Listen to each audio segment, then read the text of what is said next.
Okay, so it's day 4, and what we have already done, let's do a recap of that. We have one domain controller, one Exchange server, and we did deploy a Windows 7 as well, and joined to domain as well, right?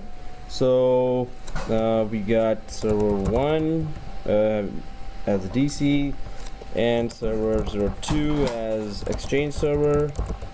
And that's that's the end of our most important. Okay, so Exchange 2013 here, and what we did here was talked about or done the labs for Exchange recipients, and we were doing migrations. Created databases as well, and properly placed them on the right drives dedicated for databases and logs. So and then we were doing migrations. We had think we had migrated first set, we could say. It was till the letter H, I think. H. Well, we can just go ahead with that. And so although we have 16 gigs of RAM here, if we start doing the migrations in the background and start doing some other labs as well, I think that's doable as long as we have one Exchange server and one domain controller. So right now, about Windows 7, so don't start the Windows 7 now. It is installed, it is configured, it is joined to the domain, so you can just shut it down, just to save a little memory here for the other machines. And well, I have requested from Cyrus that he should be providing us with the Outlook 2013, so I'll be following up. For now, we could just try the next batch and just let it go ahead with the migrations. So migrations, as far as they're concerned, it is a local migration. Second thing is that migrations of mailboxes was being done from the default database to DB1 till now, and next set of mailboxes need to be transferred from default DB to DB2 and DB3 respectively, right? So let's just get going with that, and then we have many other topics to follow. Okay, so going to the machines here, and hopefully everyone has logged in. So server 1 is the domain controller. What I would do on server 1 is just go for command prompt here, just to run NSLOOKUP. That's all, right? So going to server 1 first, just to check our environment if name resolution is working fine, and let me just put it on. So going on server 1, right clicking like this, and command prompt admin, and just run NSLOOKUP, and it should be giving our FQDN, right, the way we configured it. So on server 1, open the command prompt with admin privilege, although it could run without that too. So NSLOOKUP, and it should give us the FQDN. So hopefully everyone is seeing that right on their screens. Oops, no. Uh-oh. So no. Exactly. Everyone turned off the VMnet network card, either removed it or disabled it. So how do we check that? On server 1, if you right click like this on server 1, if you right click, can you go to settings here, and then do you see VMnet 8 as the second network card? If you do, just remove it.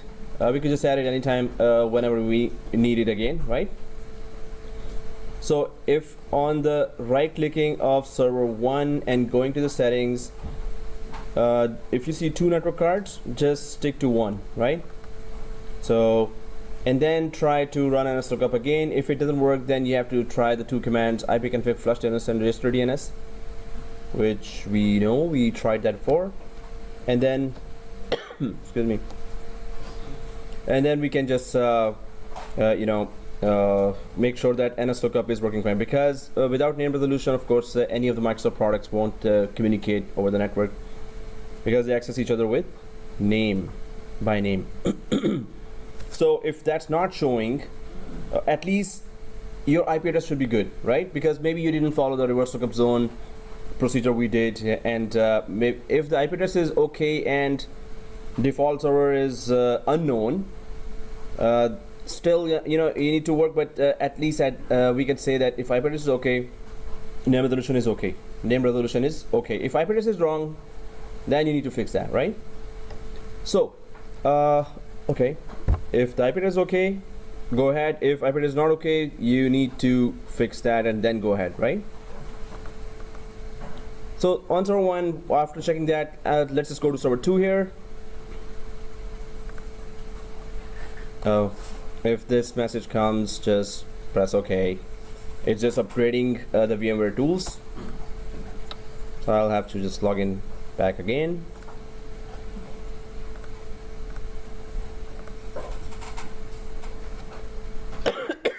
Excuse me.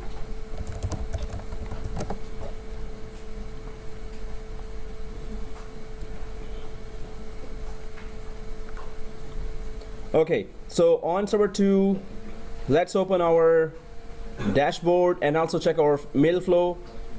So email should be working fine. So I'm just gonna open both, either on server 2 or server 1. You can just go for the Internet Explorer and go for our ECP, which is the Exchange Control Panel. Because if we start doing our labs without checking our environment, and then we face some errors, so it's better to check now than discovering later if there is anything wrong. So I'm just going to go on server 2 to Internet Explorer, or server 1, wherever you want to open that ECP. It's up to you, right? So I'm on server 2, but this could be done on server 1 as well, right? So HTTPS. Oh, I think I did it on server 1. That's because it's not cached there in the. It's not cached there on inside Internet Explorer. So I'm just gonna go and check if the links are there. Yep. So, well, wherever the links are, I'm just feeling lazy here. So OVA is loading. Ignore this 3 because I had to create a new server. My server 2 was having some issues. So first I'm just logging in quickly and checking the email from any mailbox. Alan Reed is there, so I could just log in from any mailbox and send to administrator or send to your own mailbox. So if mail flow is okay, then we go quickly to ECP and start our tasks. So some of the basic checkups are NSLOOKUP, if the name resolution is working fine. Second is that mail flow is working fine, right? So I'm inside the mailbox of Alan Reed, or any mailbox you could just log into, right? Admin mailbox as well, Exchange admin, right? So any mailbox, just click new email and just send it to yourself. Whichever mailbox you logged in from, just send it to yourself, because then you will also see that you can receive it as well, right? So new email, I'm just logged into Alan Reed. You could be logged into Exchange admin, which is also okay, right? And this is the path over/OWA, right? So everyone is able to log in, right? So I'm logging from Alan Reed, so I'm just going to quickly put Alan there and click search contacts and directory, and this mailbox is there. Yep, it is. So it just shows up Alan Reed here, and subject testing. So, well, testing 5, whatever, right? And then testing 5 and sending to myself, right? Sending to the same mailbox, so we could see that it goes out and we receive it as well. So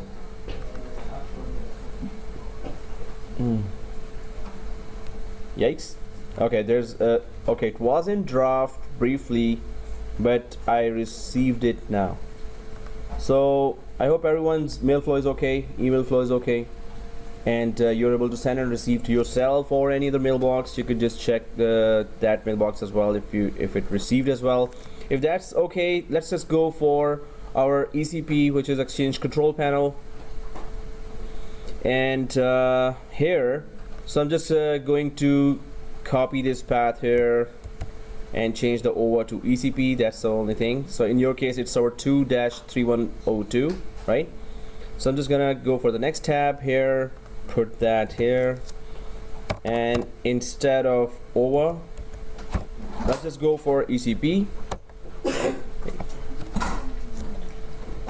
So I hope everyone is able to open ECP as well.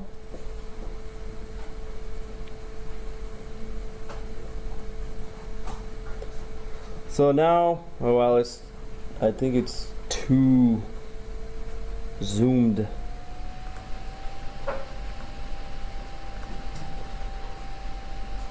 Well, in my case, I did a mistake here. I opened the ECP, but it opened with the Alan Reed credentials, right?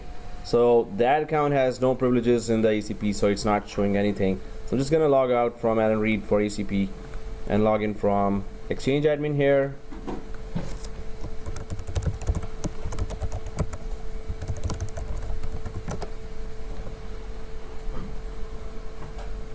Okay, so once inside, so everyone has opened ECP, right? Okay, let's get going with our mailbox check. Last time when we were migrating, we did check before migration that DB1 did not have any mailboxes, and after migration, hopefully you may have checked with that command, PowerShell command. So let's just on server 2. So on server 1, I'm just you know, wherever you have opened ECP, it's okay, just leave it there. On server 2, let's open our Exchange PowerShell as well, and try to give those PowerShell commands just to know the current status of our migrations, and then we're going to be migrating some more, and then we can use some more PowerShell commands to keep an eye on our migrations. So here, hopefully you must have pinned it to the taskbar here. If not, I'm just going to go inside to this Windows icon, right? And then click the down arrow to reach that Exchange PowerShell, right? So when you open, just make sure that you put it on the taskbar or pin it to the taskbar, right? So here's the Exchange management shell. Just click it, and well, we need it. Just right click it. Sorry, well, too late maybe. Right click, and you will see these options here. Run as administrator. Yes, we want to run it as an administrator. Press yes.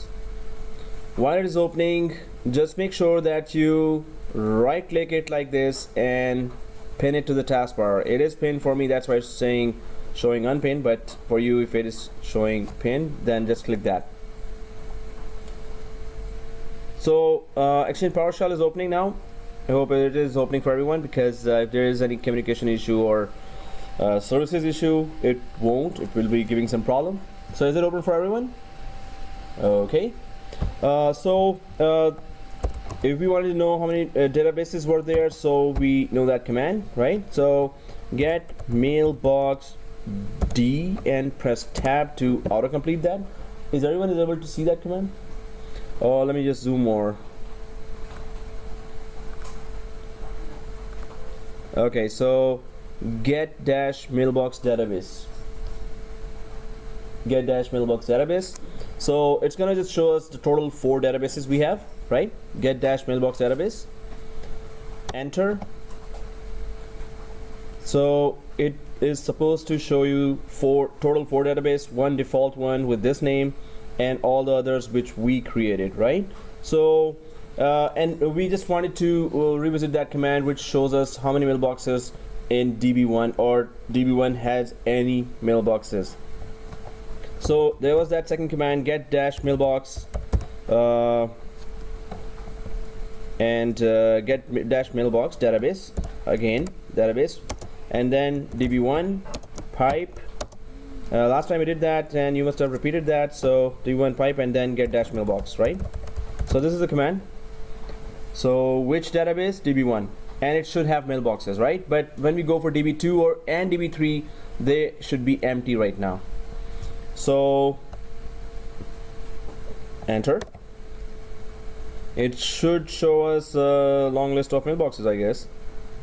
Yep, it does. So till h we migrated, so we're gonna start from G and go ahead till certain alphabet to get some more names on db2. But I'm just going to check the other two databases quickly by up arrow the command, the same get dash mailbox database db1. Instead of db1, just put 2 here, db2, right? Let me know if I'm going fast.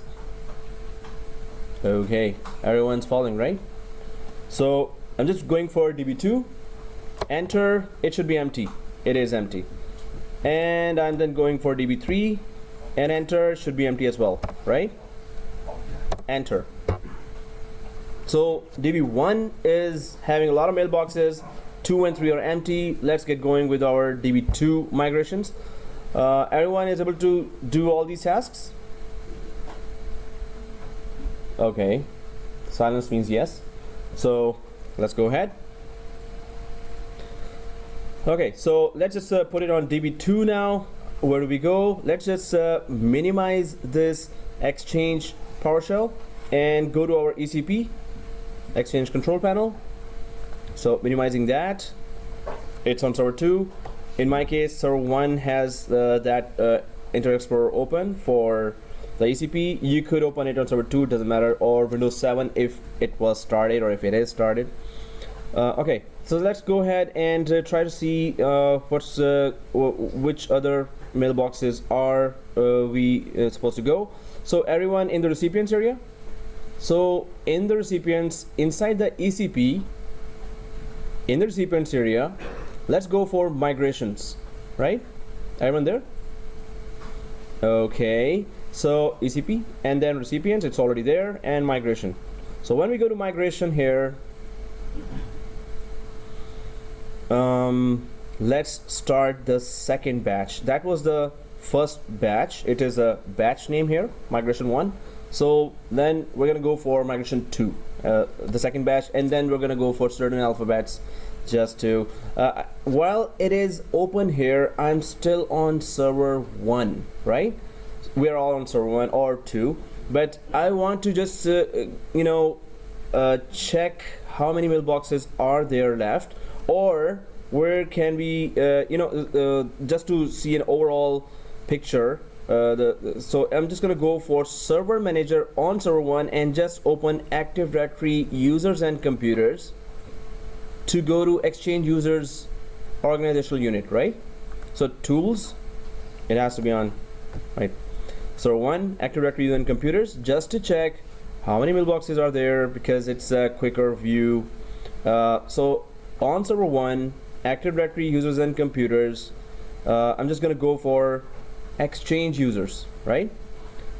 So here we have a pretty good idea of where we started. So from A till H, if we keep going down, so now from I, Imogen, Wills, till IJKL. Wow, that's a lot. That's a lot. About R. So from I till R, so it's Rowena. Oh, Rupinder. Oh, Ruth. Sorry. Keep going down. So Imogen till Ruth. Okay. So let's get going with that. Let's just select the batch and go ahead. Then from S till T. Oh, that's very few. We need to really kind of make sure that we are balancing them as well. Although you will see a new feature here, self-balancing one. But when we go there, I'm just gonna redirect our attention there. So we can go a little up here, guys, because okay, till N. So from Imogen till Nuno, right? Nuno. because we need to still leave a little more amount of mailboxes. Okay, so emotion till nuno. Okay, so I till n, the last of the n, right? So minimize the active directory on computers and go back to our ECP and start the batch. So on ECP, I'm on recipients and migration. Let's just click the plus sign here. Everyone there? Right? So plus sign. So yes, we want to move to a different database. We haven't gone yet to this scenario where there's a totally different forest, and that's a tricky one, but definitely by the end of the course we should be doing that. So move to a different database. Let's just click that. Okay, select the users. Yes, let's just click plus again here, right? And now we can just go from I. Well, if I'm just keep going down till H. I. Okay, there's I. I have the tiger or emotion. Hello, emotion. Okay, so and I selected that. Keep pressing shift. Keep the shift pressed, and or when you reach the, then press shift when you reach nuno. L M N. There you go. So till nuno. Now press shift and just click.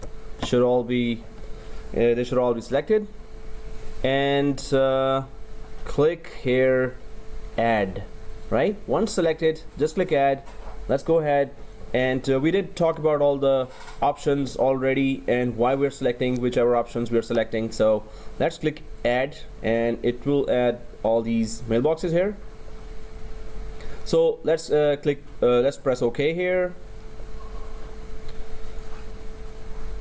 So here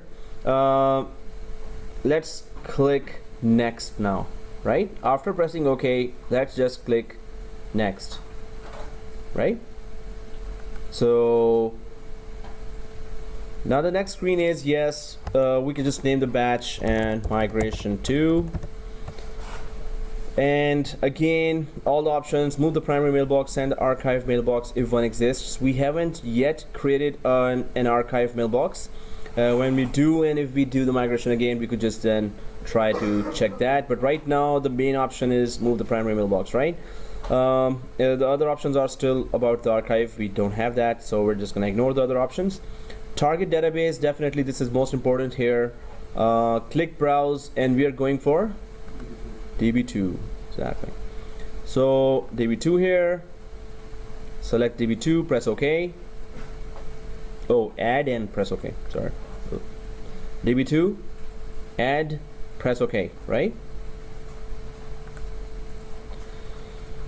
Okay, more options. If so we don't have target archive database, so we're not doing anything. So bad item limit, just for no knowledge, I mean we already discussed about that. So in production you could just go for if it's like very old environment where you know that there a huge amount of emails already, you would go for more bad items, right? 30, 40, but you could be careful about that as well. Don't go for 50 or 60 or 80 or a lot of them, because it's not acceptable to have a very corrupt mailbox just migrating to a new database, maybe corrupting that database as well.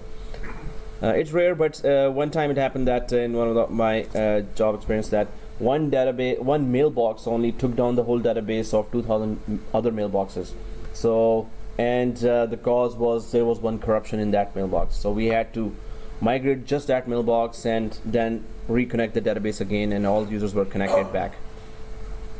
So DB2 here, bad item limit 30. It's not compulsory to be 30. Right now we have empty mailboxes. We could just go for one as well, or just not put anything here, but just for understanding why it is here, right? Next. Okay, so we did talk about that too. So yeah, we want everything to be done as soon as the mailboxes are transferred to the other database. Just do the final touch and migrate the whole thing as well. So automatically complete the migration, yes. Automatically start the batch next, or click new now. So new, and well, it's going. So let's just start doing some of the tasks now, and talk about some new topics. While the migration is going on, we know that it's going to take time, so we started it early. But one more thing about this, we started the migration on, of course, this Exchange server, right? So do you see any memory changes on your desktop machine? We are only working on 16 GB, right?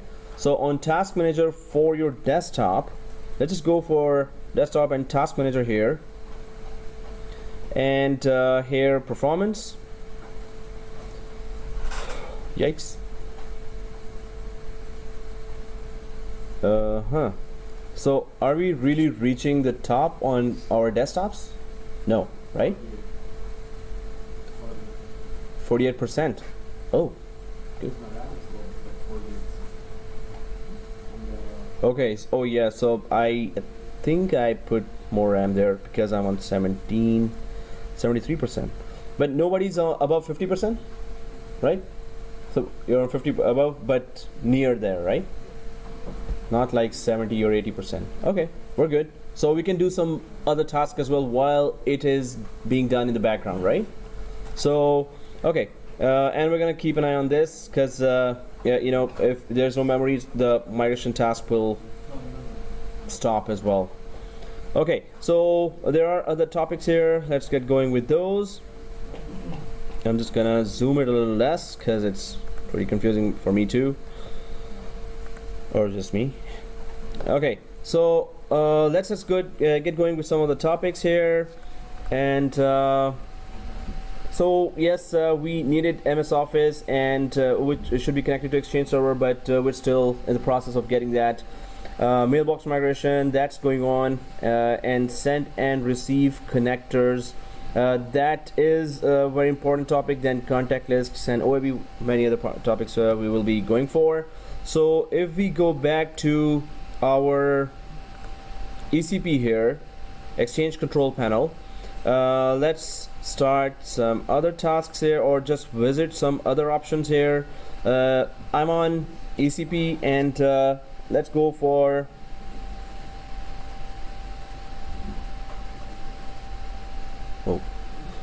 so here we can just go for mail flow, and there's the receive connector and send connector. There are other areas as well, like permissions, admin roles, what roles you already have, and what roles you want to give to help desk, and discovery management. These are and then the compliance management, a very important area of Exchange, where all the compliance company policies are implemented, and retention policies. And organization level, then we have sharing here, Federation Trust. So if you are connecting with Office 365, that's the cloud version of Exchange, or we also call it Exchange Online here. So, and apps, there are these, just like in cell phones you have apps, there is that option of apps in the Exchange environment, of course related to Exchange and the business. Address lists, very important, of course. We have to have, if you wanted to customize address lists, it's a very important option. We're going to talk about that.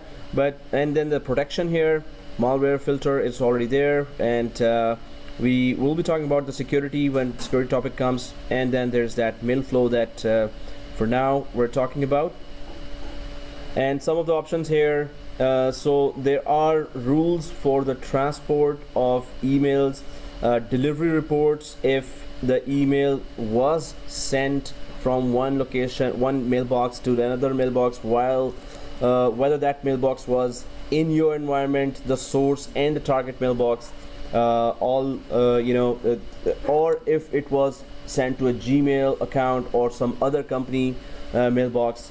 The delivery reports are, at least we can just tell that yes, the email actually left our environment, right? So we're going to be doing some detailed labs later for that, but I just wanted to make sure that if you have if you have installed in your home as well, or if you are working in your home with your Exchange environment, so there is one thing that we may not be able to do here, but you can do at home to connect your Exchange server, home Exchange server, to at least send email to any Gmail, Hotmail, Yahoo account and receive from those accounts as well.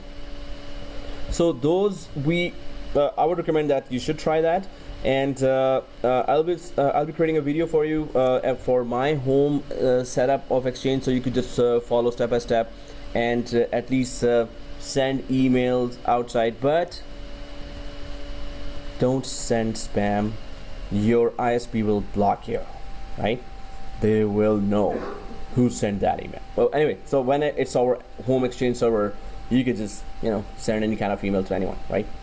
But you have to be careful. But anyway, this is something that I would really recommend that you should go for, and we can discuss this, and I could just draw the diagram and explain you how you could be going and at least configuring that. But you have to buy your own domain from, I would suggest, just go to GoDaddy.com and try to purchase a domain for yourself, a custom domain, something .co.com. Right now it's $2.99 as well for 1 year, so it's really cheap.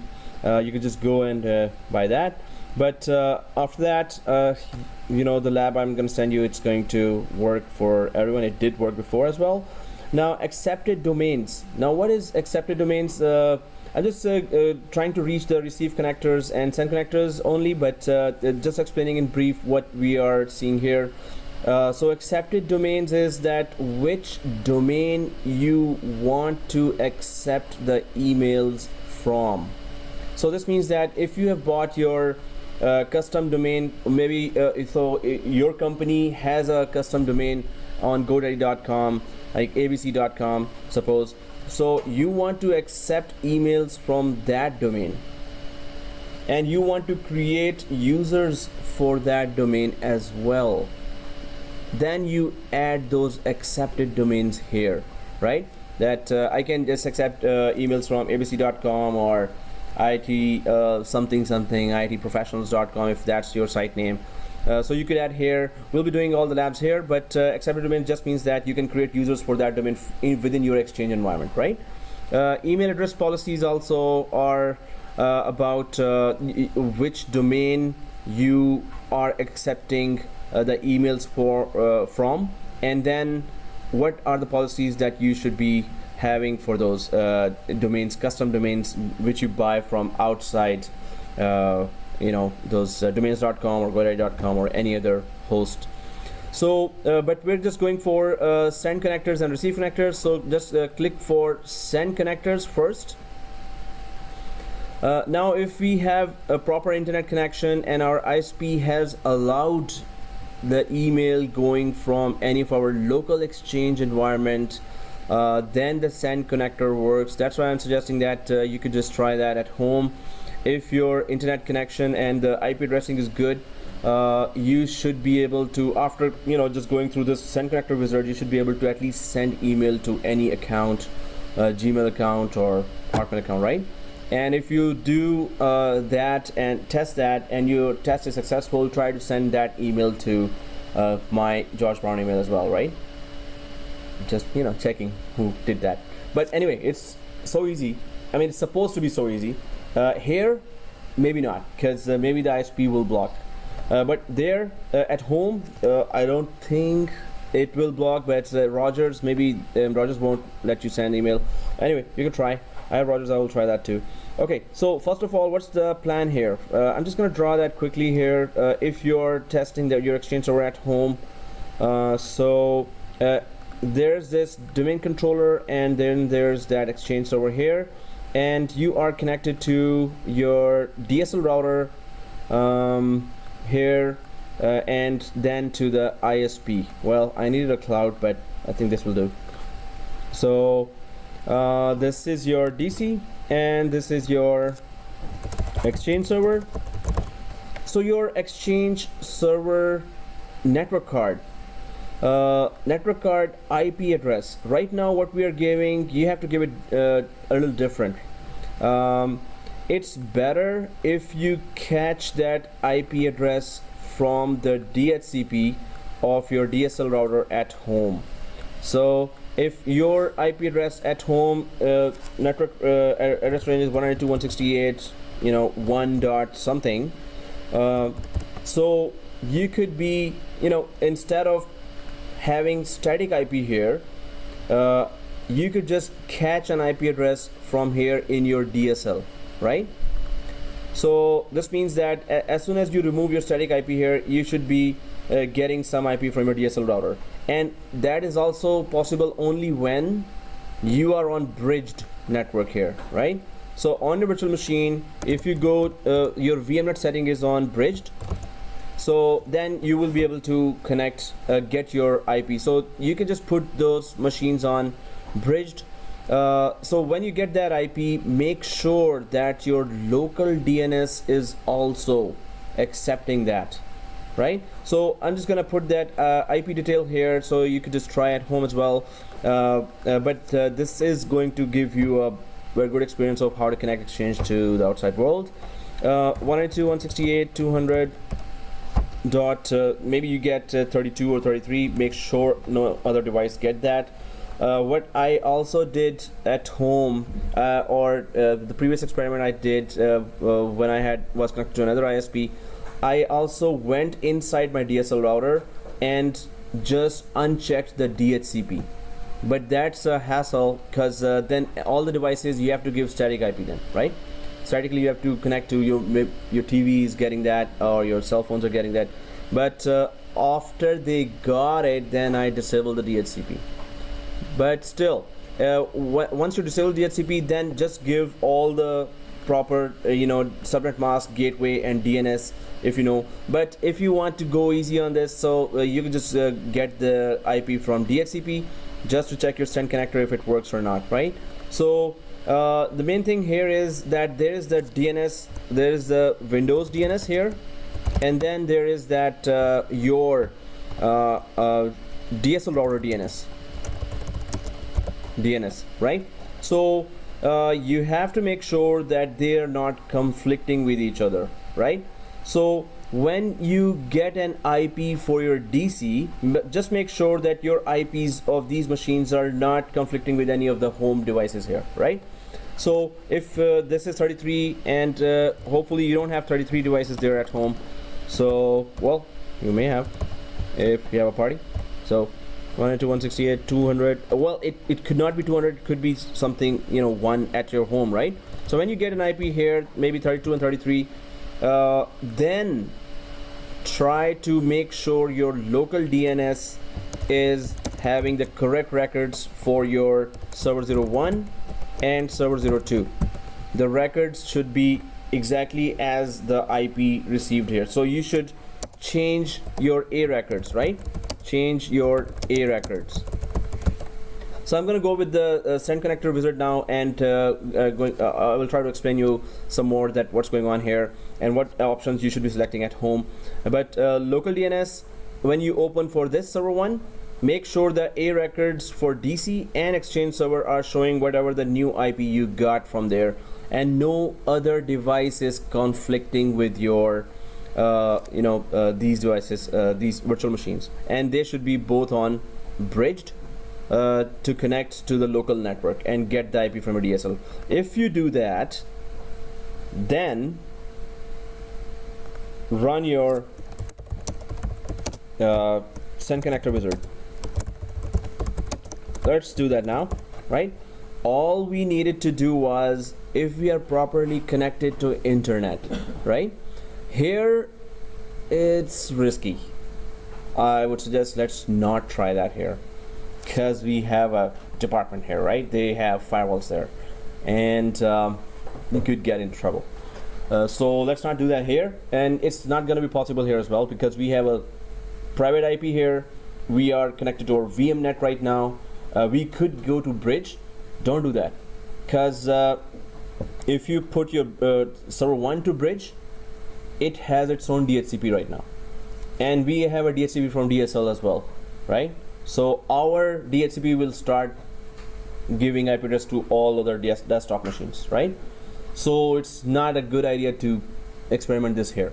But at home, if you're having any problems, you could just text me, okay, I did this and this is the error. We could just, you know, work together and try to make it happen. But if you just make sure that the DNS, if the exchange is seeing internet through your IP addresses and there's a direct ping between the DSL and the exchange machine, just run then that send connector wizard then, right? It could have some problems, but if you're determined, it's you will find that it's easy. Okay, so let's get going with our send connector wizard here. So on server 2 here, or server 1, wherever you open your ECP, right? So on your ECP here, I'm on mail flow here and on the send connectors, right? So here, let's just click the plus sign on the send connector, plus, and then we have some options showing here. So create a send connector. There are 4 types of send connectors. Each connector has different permissions and network settings. So we can just go for, you know, company send connector. Well, I couldn't think of anything longer, so you could just put anything here. But definitely it should be representing, maybe you're connecting to another branch here, maybe you're connecting to Office 365 directly. You could just add as many connectors according to the purpose of the connector, which environment this exchange server is connecting to, and it could be multiple as well. Custom, for example, to send mail to other non-exchange servers.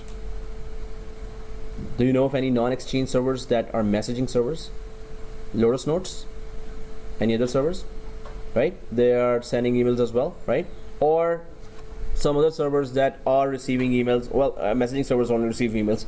So if you're sending to or if we go for internal, for example, to send intranet email, if there is an environment where you have 2 exchange servers internally available, you can just send forward this connector could be connecting to your internal exchange servers, right? Then internet, send internet email. This is kind of the, you know, this is choice you should be going for. Just click internet, and if your exchange server can see internet, it's going to send email, right? And suppose after you put that and you put your Gmail address, it should be going there. Otherwise it's going to be sitting in the draft. Otherwise it's going to be queuing up in the exchange. So there are levels that we can check where is it stopping, right? And then we can check from outside. There's a website called 2ndExchange server connectivity.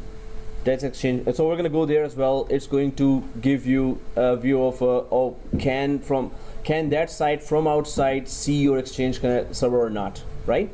So we're going to try to do all those tests, or at least I will try to show you, and a separate video of how I did it at home. You could just follow that as well.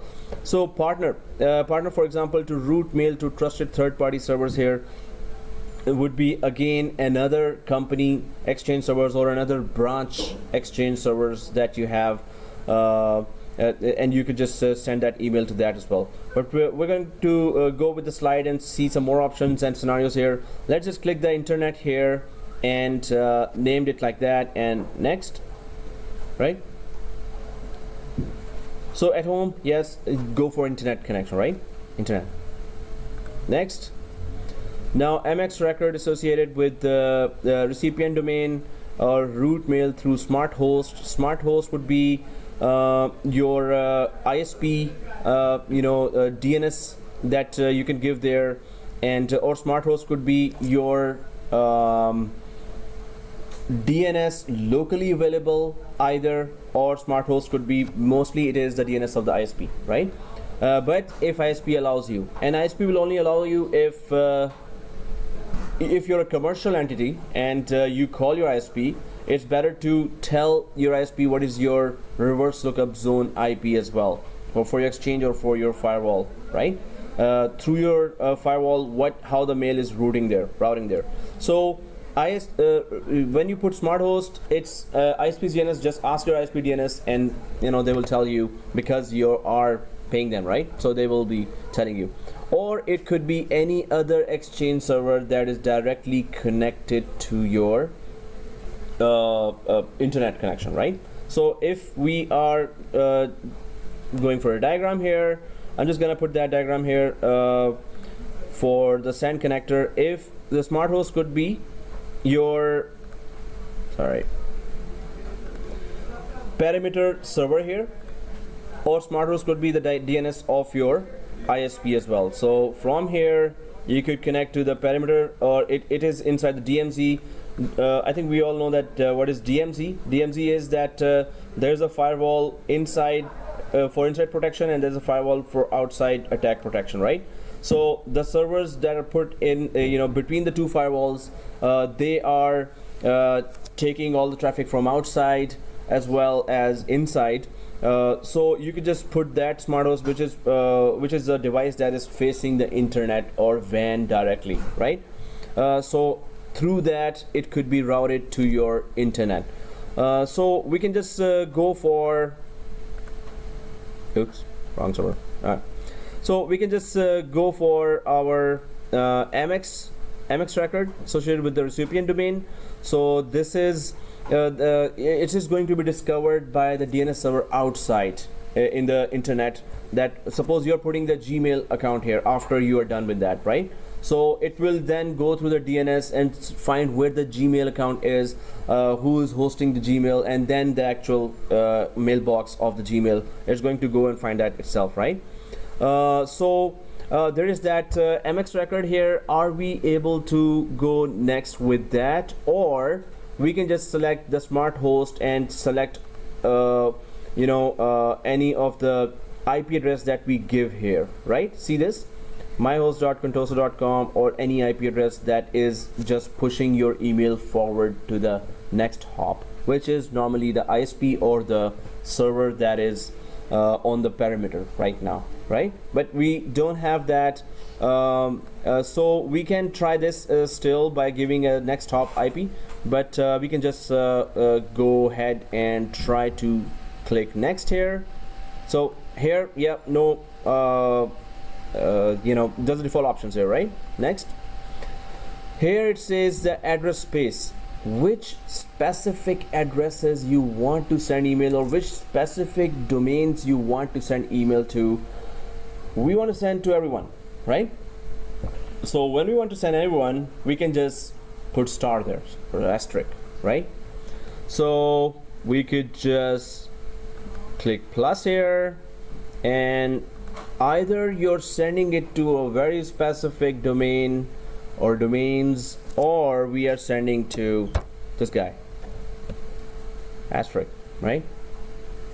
So just put star here or asterisk, and right, that's it. We are sending to everyone.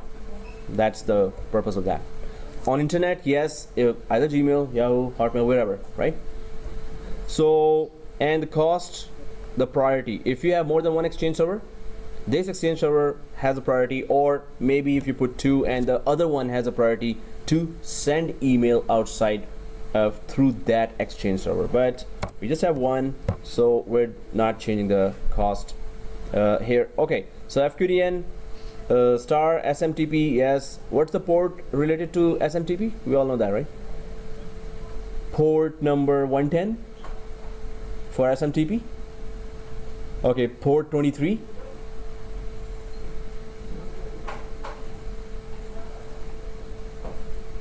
Okay, port 25, right?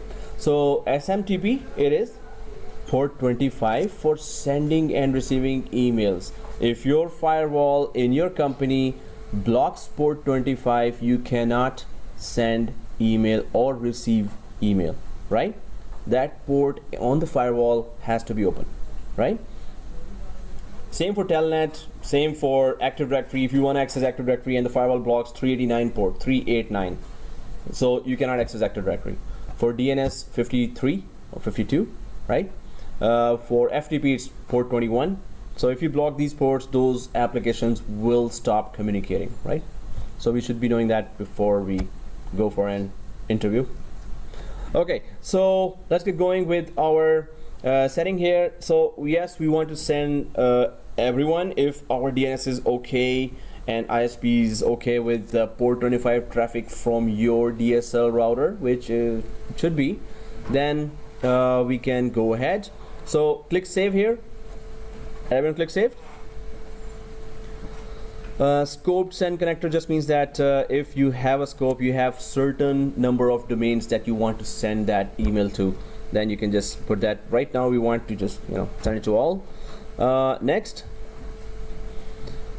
Okay, associate this connector with the following servers containing transport rules. We're going to talk about in detail about transport rules. Transport rule just basically means that while the email is in transit, email is either coming from outside to inside our environment, and it's moving, it's in transit right now. So what kind of rules you want to implement on those?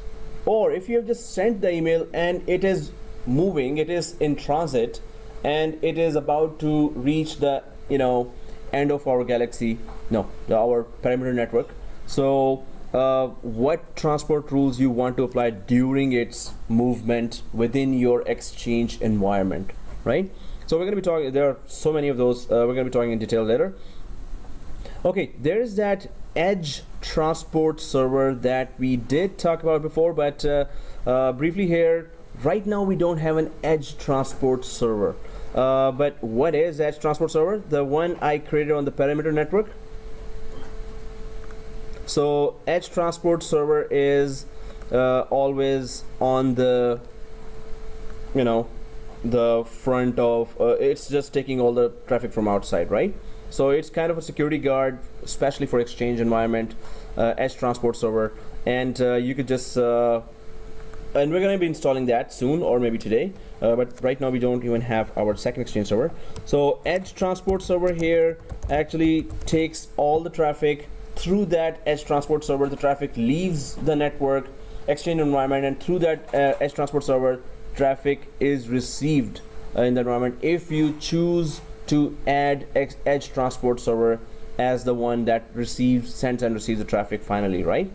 So edge transport server, some companies deploy it, some companies don't deploy it. They have their own firewalls which are sending and receiving traffic, and they have their own protection put there. But edge transport server, it protects it has anti-malware, antivirus, and all the other security features and transport rules to safeguard our Exchange environment from corrupted emails and all the viruses you could attach. So it just checks here.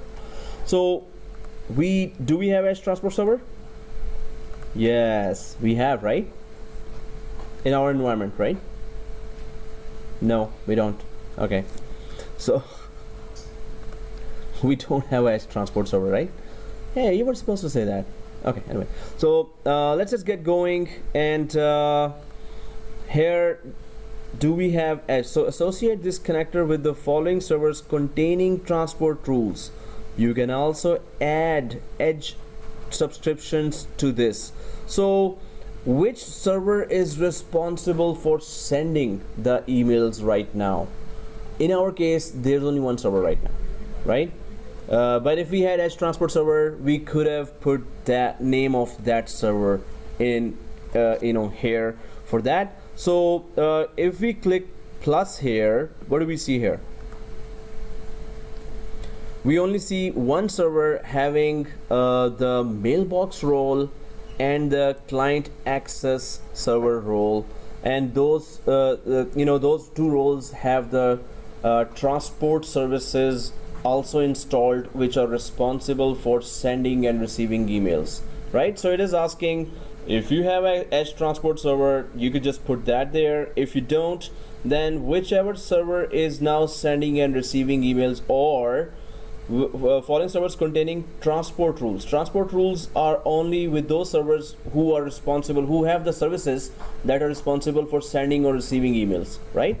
So in our case, we just have our own one and only Exchange server. So let's just click add and select and add this and press OK, right? So everyone did that? Press OK. And then let's go ahead. A send connector sends mail from a list of servers with transport rules or edge subscription, right? So this is the only server we have. We have no other choice. Click finish.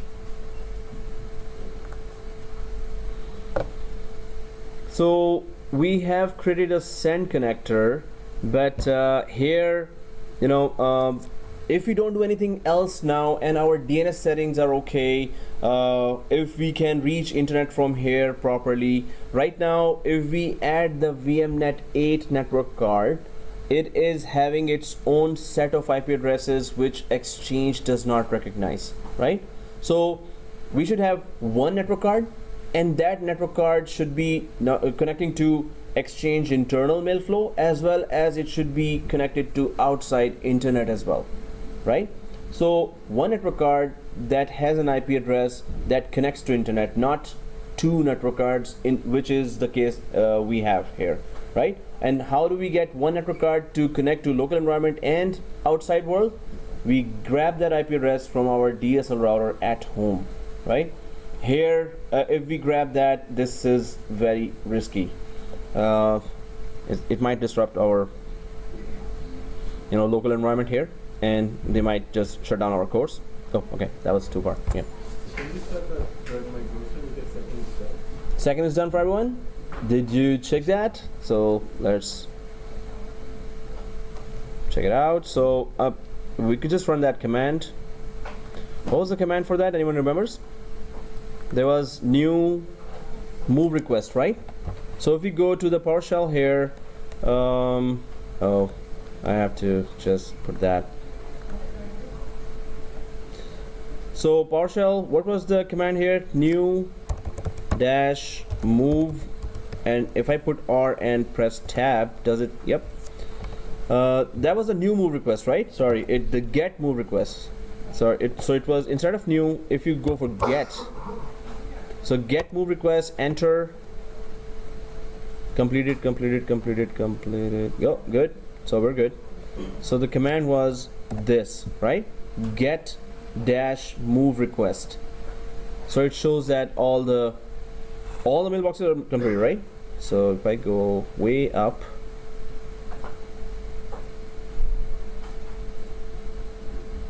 wow, that was too many.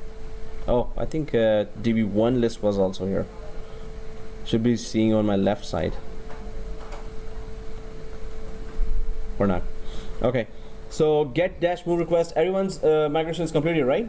So let's go for migration 3, batch 3. So, well, it includes all the remaining mailboxes, and we finished at, oh, actually, I was supposed to finish at NUNO, but meeting room and IT team mailbox was also added, or they're not even alphabetically there, so this means it's just not alphabetical list. NMI. Okay, anyway, so after Nuno, we're just gonna transfer the rest of the mailboxes as well. So I'm just gonna go back to ECP, recipients, migration, and let's click the plus sign again. We know the drill now.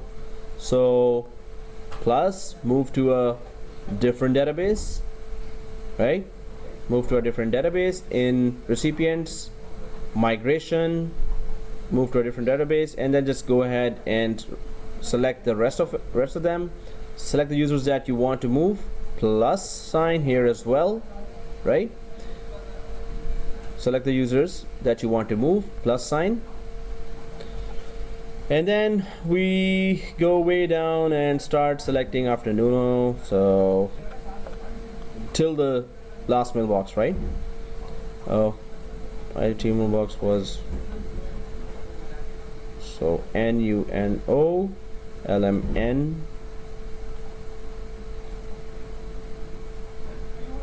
Yep, there it is. So we'll start from Olive and go till the end for the DB3, right? And end is Xena. Okay. 100 selected. Okay, so DB3 gets 100 mailboxes as per my count. I think everyone is seeing 100, right? Okay, so add, press OK. We don't have a CSV file, and we're good. Next, and migration 3. Move the mailbox. Okay, and target database is DB3. And add, press OK. Nothing else here. More options. Well, bad item, as a habit, you just put something here, right? 20 maybe, right? But we know the purpose. That's the main thing. We are supposed to know the purpose of this. So put some entry into the bad item, because you're supposed to do that, at least in production environment. Any mailbox that is being used will have some kind of corrupted emails or items there, right? So DB3 20 next, right? And then automatic is okay, and go ahead, right? New. Okay, so third one starts, and if I go and check from the server 2 inside the PowerShell, Exchange PowerShell, and get move request, so enter, it still is showing the previous one. Oh, get move, so we could just go for get move request, and the request name is migration 3. Does it do that? No, I just went for, without even thinking that. How do we check that?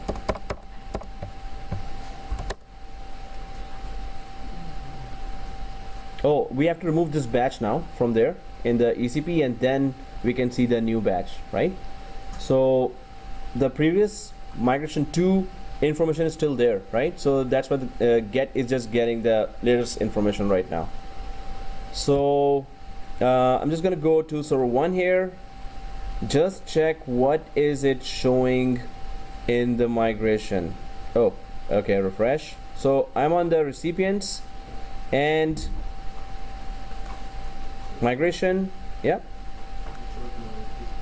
Oh, no, it's complete. Yeah. Oh, it shows now. Okay, we just have to wait it out. Okay, so if it shows now, thank you for the confirmation. Let's just check that again. Kinda. Well, I'll just wait it out. Do it some other time. So, okay. Okay. So, let's get going with our next task here. Well, first of all was the send connector. All we needed was, well, I did explain you that it's not possible to actually send it outside from this environment. But if we can use our cell phone Wi-Fi, cell phone as a hotspot and connect to our own internet connection, then you can try only, right? But just giving you ideas. But don't use the internet here to test our exchange. So, okay, let's get going with our other topics here.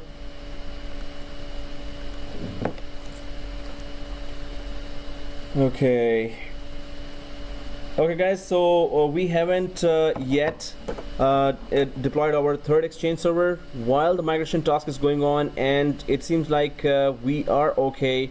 How much RAM is available? Because we have to introduce one of the main features of Exchange, DAG, which is Database Availability Group, and that keeps high availability option for all the mailboxes, right?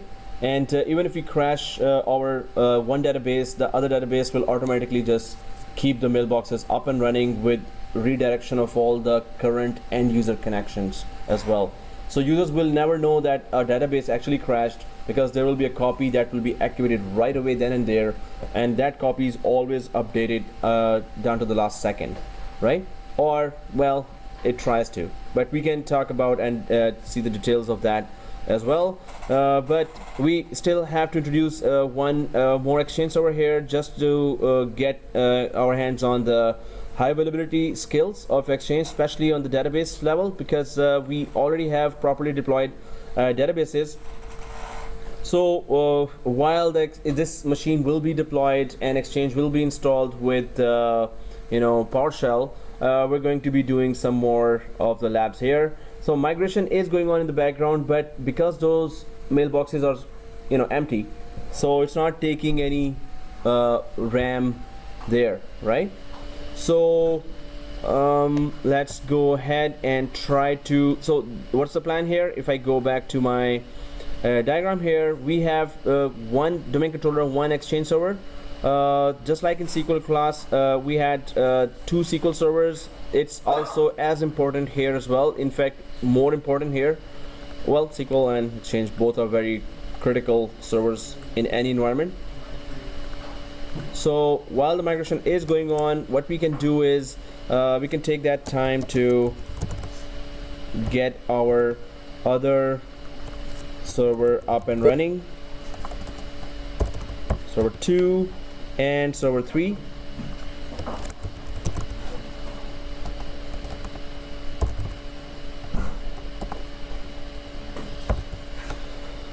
Server 3, right? So let's get going with that. Here we have to first, so the major steps would be this: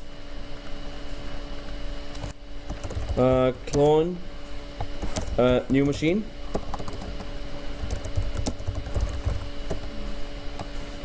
and then join to domain. Of course, before that we rename it to server 03. IP address is 192.168.200.3, right? 200.3. Did we give it to our Windows 7? No, it should be getting from DHCP, right? Windows 7. Okay, so 200.3 would be the server name, and we have to be careful about this installation, because DAG will not work if our 2 drives are not exactly the same drive letter. So we're going to be adding 2 disks, virtual disks, and then well, just like the join the domain, add 2 virtual disks, configure the disks, also install Exchange prereqs, and then install Exchange from PowerShell. While this is going on, we're gonna still be able to do some other labs. So yes, Windows 7 is there, but we're going to be now deploying this second machine in order to go for the high availability of Exchange. So let's get going with that. And everyone has started creating the clone? Okay, let's start creating the clone first. So here I hope everyone has the template machine. So, and of course you'll be putting that in 3102 folder, right? So right click the template machine here, template machine, right? So right click here. Let's make sure our naming convention is exactly the same. So clone, by now everyone knows that procedure, so right, template machine should be there, that's the main thing. Next, and we're going for full clone. Next. Okay, so here server 03-3102, and it's better to put your first name at least, right? If you didn't do that before, it's a good idea. I'll just do that. And of course your path to that folder should be here. So it is E drive or D drive? D, right? E? EDD, okay, or DEE. So your second drive where your folder is, so either D or E, just go for comp 3102. Is it A or just 3102? It is A. Yeah. So that's it, and until here. So 3102A and server 3 3102 and your first name, right? If that's done, we're good.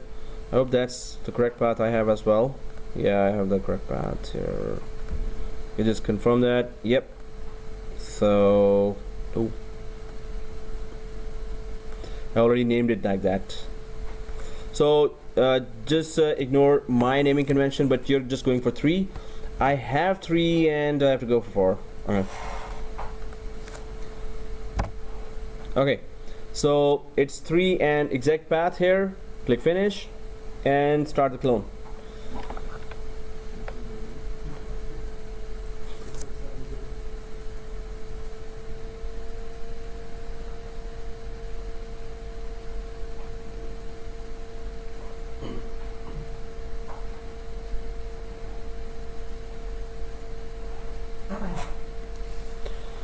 Okay, while this is going on, there are those prerequisites, that the files that should be there, and the PowerShell command to actually install it from the command prompt. Okay, wow, that was fast. So close. Is it done for everyone? Oh, it's SSD, right? Okay, it is SSD. Good. So I'm just gonna start that. In my case, I think I put that server as with a lot of RAM. Oops, 16 GB. Okay, not good. Right now, migrations are going on, so I'm just gonna not touch it because I have to shut down to reduce the RAM.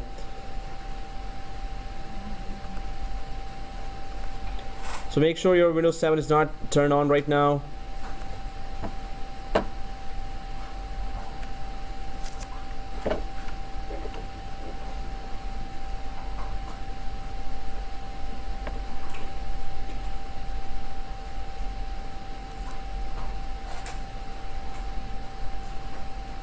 Oops. So let's see if how much RAM it eats up. If we still have some RAM, we could just try some, low processor and RAM consuming tasks. While the installation will go on, we're gonna try some smaller labs, lighter labs.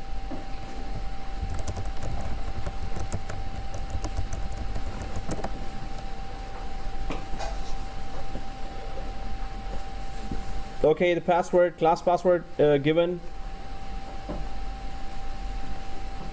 and then local password, local administrator, enter. Let's make sure that we are carefully creating that machine, and it has to be exactly according to the server 2 settings we did. So because we don't have the key, we have to activate this machine as well. For that, we need internet connection right now. So everyone has started. Yep. Okay, so when you reach here, we can just give it internet connection. Either you can add the VMnet 8, or you could just give this one network card the VMnet 8 setting until it grabs that 180 days of subscription. So VMware tools, if this message comes, yes, it needs to update that for every new account it detects. So I'm just gonna, I've clicked VMware tools, and so please let me know when you are there so we could go ahead, or if we know the drill, we could just follow along. So 3 tasks here. One is activation, second is static IP, third is rename the machine, right? So I'm just gonna go for here. Oh, I didn't put the activation. So before rename and static IP, the machine has to be activated for 180 days. We know that. So I'm just gonna quickly check that. So the checking is, we remember already We did so many times now. Minimize this, and yes, above the clock it's not showing that. So instead of adding a second network card, the network card we already have, even if it is starting right now, you could just do this one. If the network card we already have, we can just change it briefly to VMnet 8, and then we can put it back to VMnet 12, right? Instead of adding a second network card. So settings for server 3, I'm just gonna rename that. And here VMnet 12 is already selected, but instead of adding a second one, I'm just gonna go directly give this network card internet because it's temporary. So I'm just gonna put it back to VMnet 12 and then later give it static IP, right?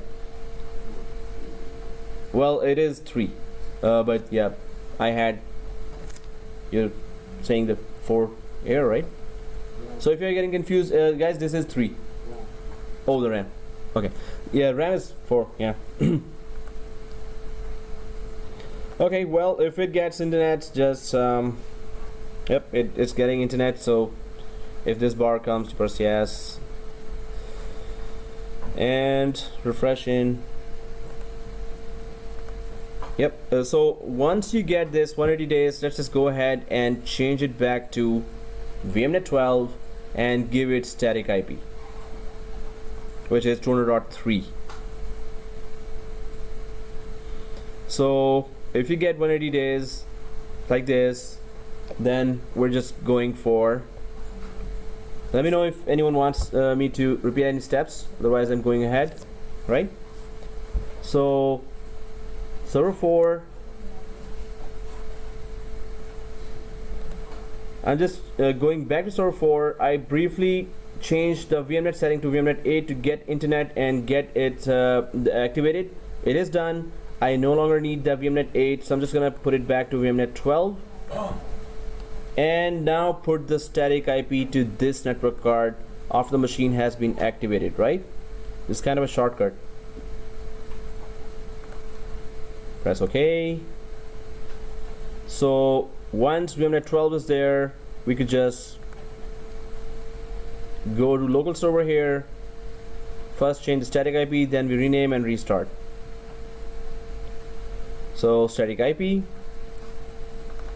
Let me know if you're falling behind or something. Just make sure the machine configuration is perfect, because our high availability for databases will totally depend on what we're doing now.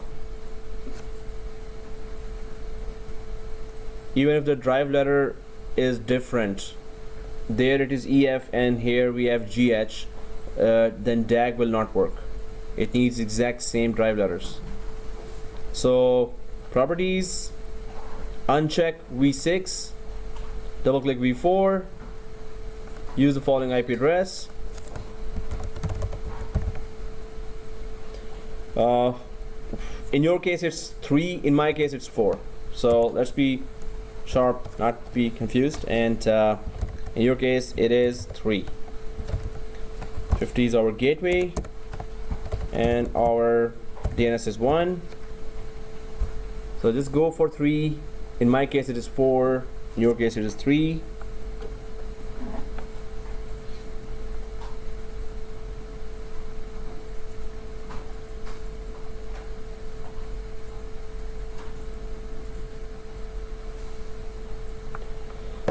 Okay, once done, press OK. Press OK here, close. Let me know if anyone's falling behind, or if I'm going fast and you want me to slow down, or fast up, if not slow down. Fast up. Okay, so now the final thing is rename. So let's just go for the computer name here. Click that, change. In my case, server 04, in your case server 03. Let's not be confused about that.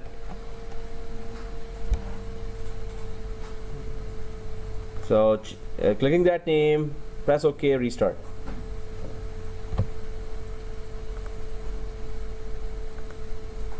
Restart. Now the plan here is that we have two servers. Server 2 has drive E for databases,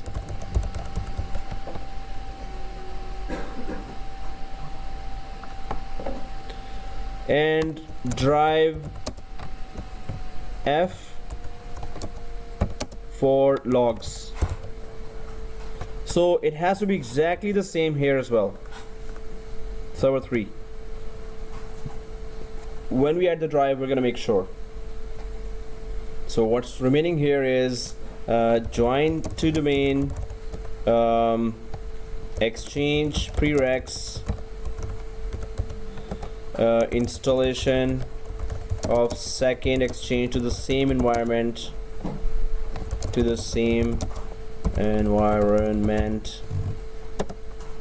and it should be showing up in our ECP as well.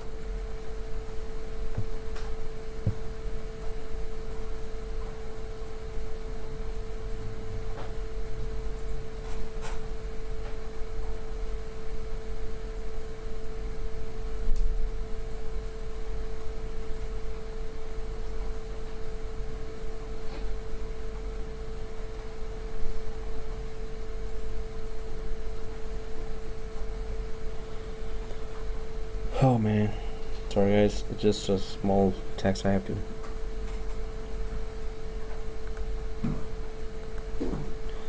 Okay, let's get going with our conversion. So it's restarted already. Let's just log in.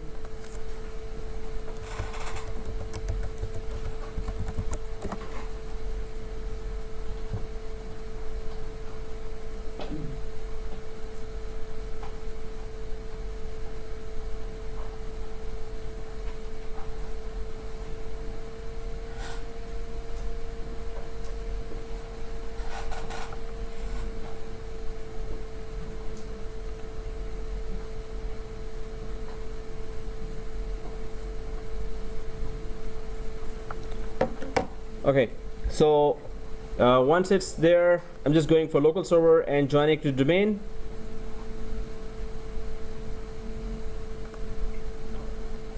So local server, join to domain, change domain. So it is oh, what was the domain? Let's try to check it out. Local server, exchange domain.local.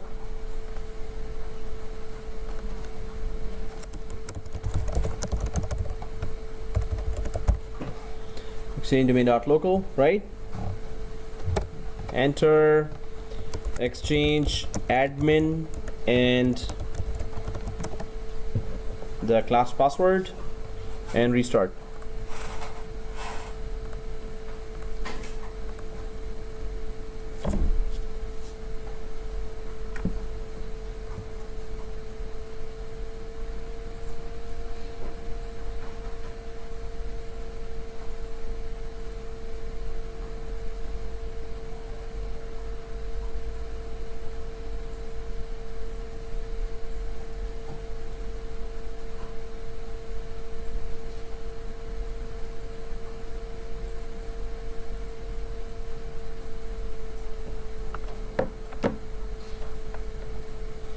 Okay, let's log in from our exchange admin here.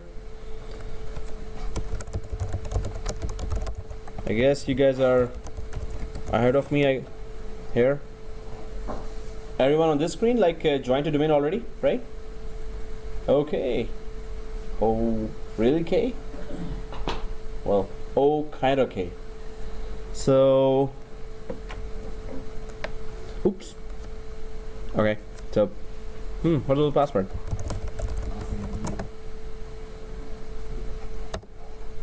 K. Oh, that K.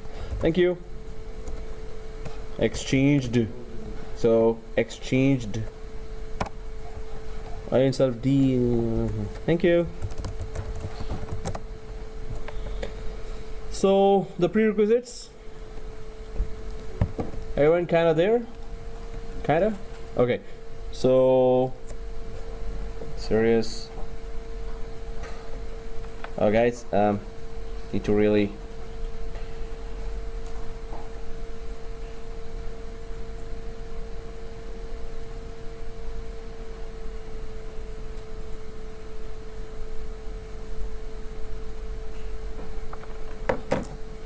Okay, if you see this message, just press OK here and just log in again. And now let's go for the prerequisites quickly and try to see if there's any other step remaining. So I'm just gonna go for the forum where I put all the commands there. So prof courses, that quickly to Exchange.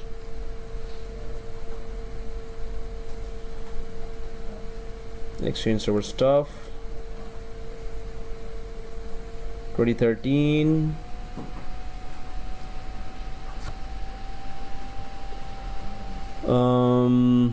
Managing Exchange 2013 using PowerShell 2013 PowerShell scripts and commandlets.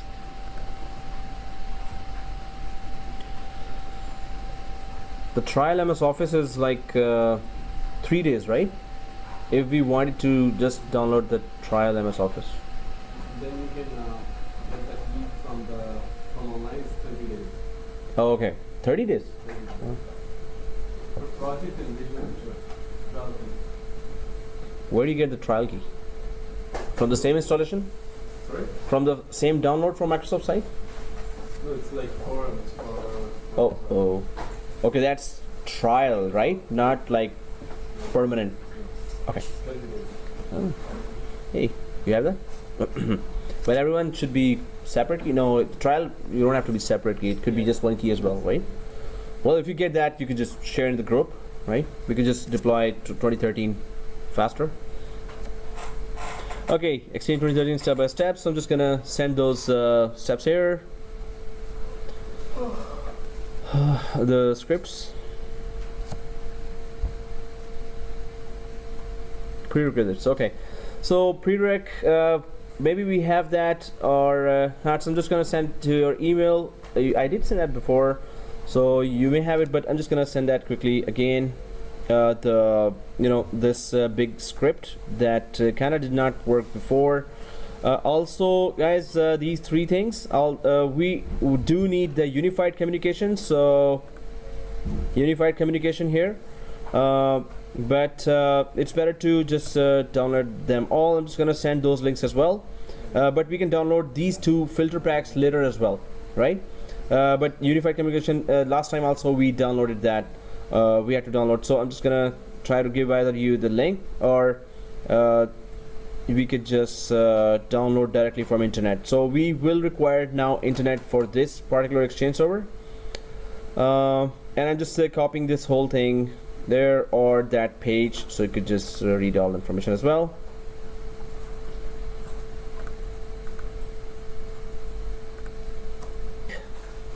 So the prereqs here, we could just okay, not here. We could just run them quickly or resuming now. First of all, let's get our internet there.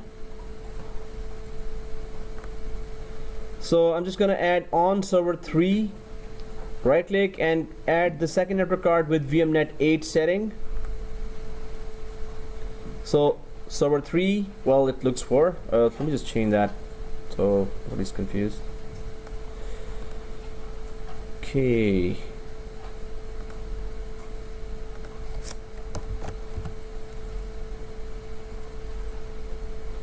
Alright, we're good. So server 3, I'm just gonna add the second network card here, settings, add yes, in your case no, network adapter, right? Next. Sorry, I could repeat that if anyone wants to me to repeat, or no one. Okay, so you should be saying, hey Teach, that's too easy, come on, why are you even stopping? Or if you want my help, let me know. So we have got 8 added. Let's just go ahead and it's going to press OK and get that internet connection. So we could download that unified communication utility, software, command, whatever. Okay, it's software. So I'm just gonna try to copy paste that inside the PowerShell of our Exchange server. So here, just right click the PowerShell, Windows PowerShell, right click again, run as administrator, right? So and then we go for that long command to install Exchange prerequisites, and hopefully this time it works, because it didn't work for me last time. So I'm just selecting the whole thing here, this whole thing, right? Install Windows feature, copy. It's better to go for that command that allows you to run the command, which is set dash execution policy unrestricted. It's better to do that first. So before I did copy that from here, but before that I'm just gonna go back to my PowerShell on server 3 and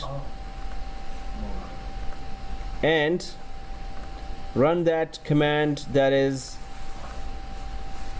set dash exe, press tab for autocomplete, execution policy unrestricted, right? Set dash execution policy unrestricted. So then we are sure that at least, you know, there's no restriction related errors we're facing. And there's a Y, yes, enter. So, and then because I copied it already, and if the VMware tools are working fine, so that big long command should be working fine as well, right? So right click or not. Okay, it just gave me the form link. I'll just first try to copy it in the notepad inside the Exchange server 3. If it goes to the notepad, then from the notepad again just copy it inside the machine. So I'm just gonna open the notepad here on server 3, right click, paste. Seriously, okay, so I'll just go for the browser. We could open this same form link from inside the Exchange machine as well, because we have internet connection there as well. Oh, that form link.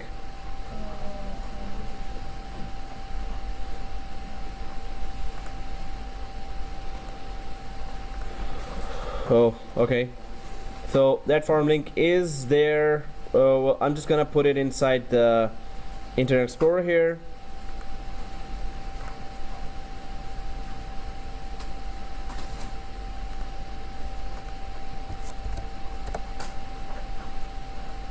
Okay, that's good. Cool. The free forms, right? Okay. So yeah.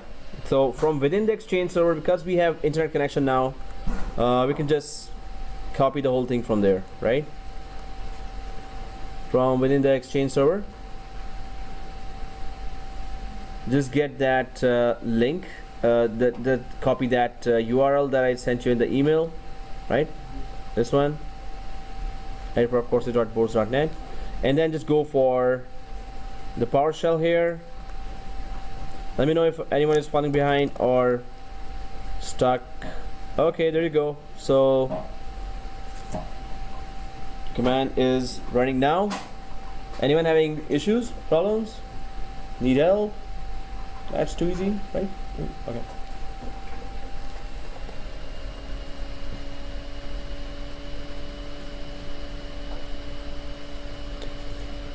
Okay.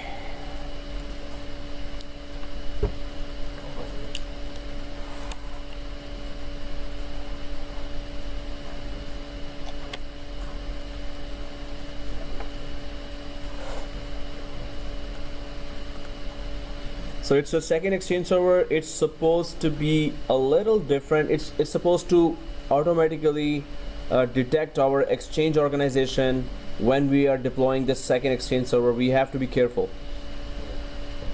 We're not creating a totally new Exchange organization. We can't do that in the same forest. In one forest there could be just one Exchange organization.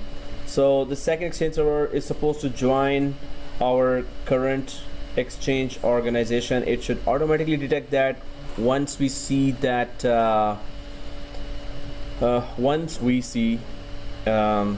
you know, that Exchange organization here. And seriously, again, oh, okay, we're good. So everyone seeing I just hit there because that's the form link and it did not recognize that. Of course it's not supposed to. So success true, everyone, for the prerequisites. Okay, that's cool. Hey, it's not that cold, man. No, it is cold. I don't know. So is it okay for everyone, right? Kinda. So if you have any issues, let me know, right? So okay, we can just go ahead, right? So this is the prereq. Let's go for the next step, which is that unified communications, but that also comes in it just provides that link as well. So we could just start deployment of Exchange 2013 directly, and it might just give that error, hey, that unified communication is not there. It's gonna give the link. We are connected to internet already. We're gonna download just like last time, but the main thing is we are supposed to detect our current Exchange organization. This second Exchange server should be joining them, not creating a new one, right? So let's get going. First of all, we have to make sure that we have the DVD of Exchange server ISO mounted to server 3, right? So I'm just going to right click. If the prerequisites are showing success as true here, then we can just go ahead, right click server 3 and click settings, go to the DVD like this, and just browse to the Exchange to 2013 ISO, right? So just going to that link now.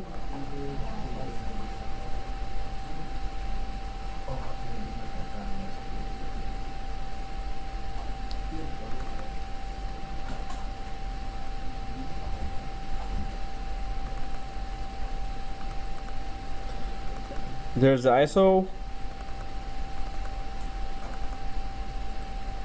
So please make sure that you mounted the ISO to the DVD of server 3. See, that was so easy, man. Come on. Oh, okay, whatever you did. That's good. You resolved it, right? Cool. It resolved whatever was going on. Cool, man.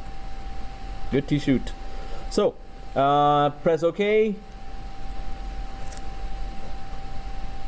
And the DVD is showing up here. I'll just try to miss it. Sure. The DVD thing, right? So server 3, right click, settings. You could anyone could just ask me to repeat if it's just small number of steps. So I'm just repeating that. So on DVD of server 3, after going to settings, I'm just going for browse. And do we all know where's the ISO of Exchange 2013? Is there in the prototype, I guess? No? Yes? Maybe? Prototype, right? Okay, cool. So just double click that if you see the ISO and we're good, right? So double click the ISO. Anyone else wants to repeat, you can just ask me, right? It's okay. Doesn't matter. Don't be shy.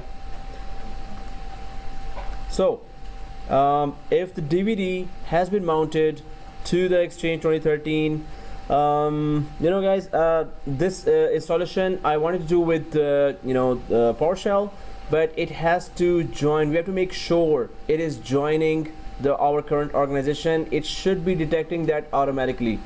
If it was a standalone installation, then I would recommend that we go for PowerShell based installation, although there are some scripts there that do detect our current Exchange organization, but we have to make sure that we are doing the correct settings and we don't have to just uninstall the Exchange. So let's go with our graphic interface deployment.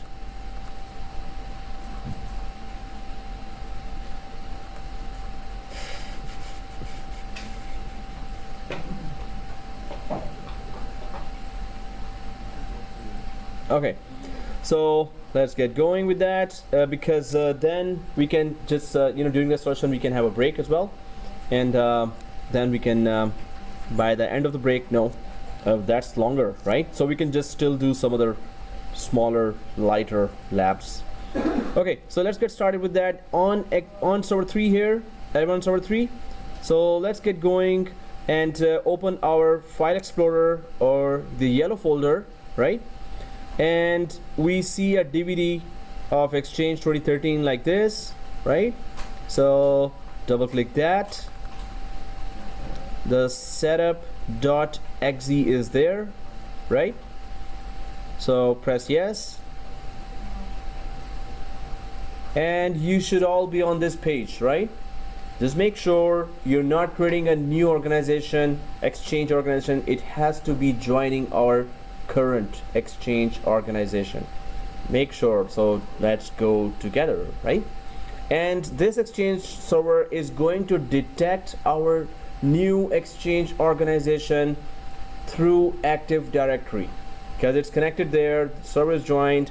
It's supposed to get that information. So connect to internet and check for updates. Yes, that's okay. And we are connected to internet on server 3, so we're good. Keep this option and click next.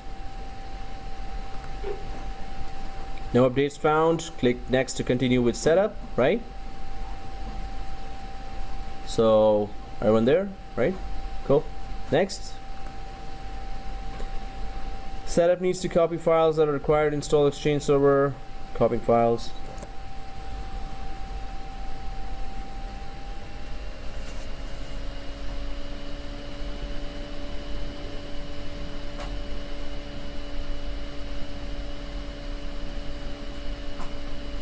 Okay, initializing.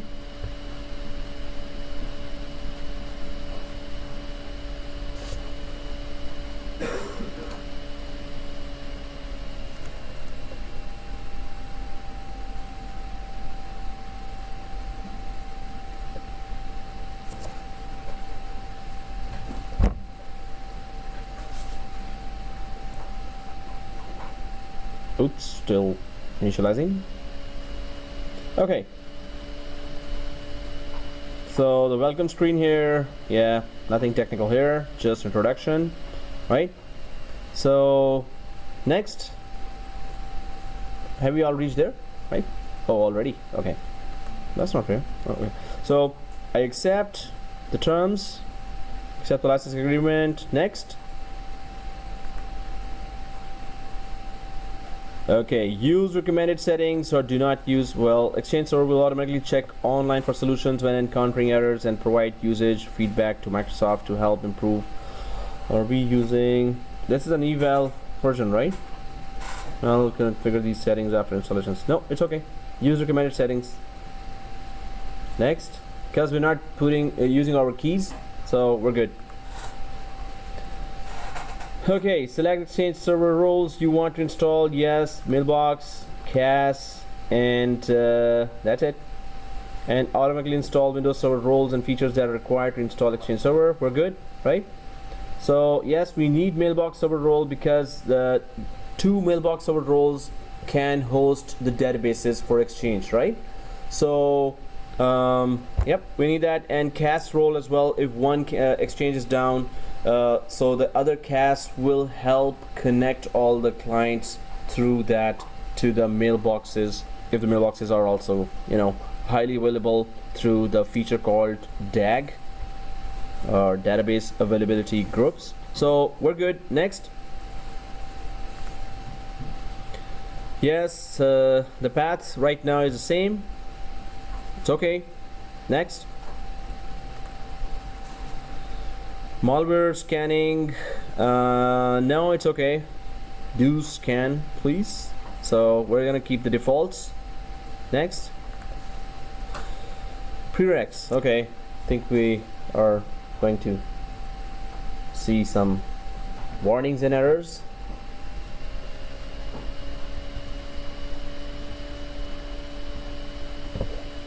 Okay, there's a pending reboot. I hate that. Okay, so pending reboot, first thing. Second thing, the World Wide Web, blah, blah, blah. Oh, really? Oh, are everyone seeing this long list of errors? Warnings, actually, or errors, actually. So, you know that big script we ran? After that, Anyone restarted after that? Okay, smart one, huh? Okay, so let's restart. So yes, these settings were done, or these were configured by that big script, right? If these are still coming, well, anyway, on the start it says pending reboot. Is everyone seeing pending reboot? So yeah, when it says pending reboot, or especially a Windows machine says that, we better do that. So let's just cancel out and reboot.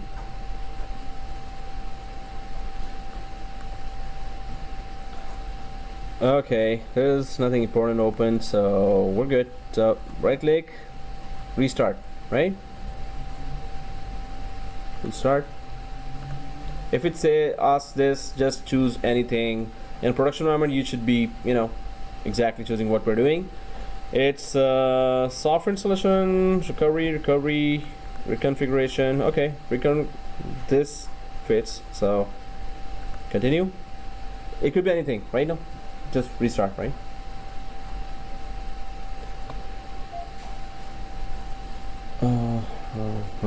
Okay, just restart anyway. Oops, percentage. Yikes. Whatever. Oh. Hey, how come we are happy about it? Cause then, hey, really? So, oh, it's turning on now, right?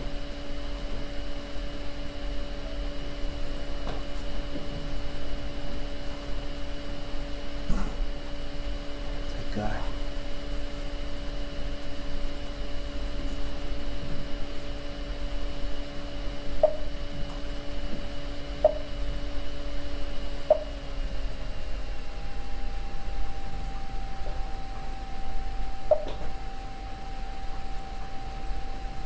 Oh, serious.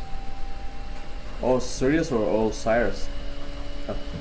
Oh, I'm just calling for help. Projector cooling down. Please wait 1 minute. Okay. Wow. Oh, no, sorry, alarm. Cooling down. Why?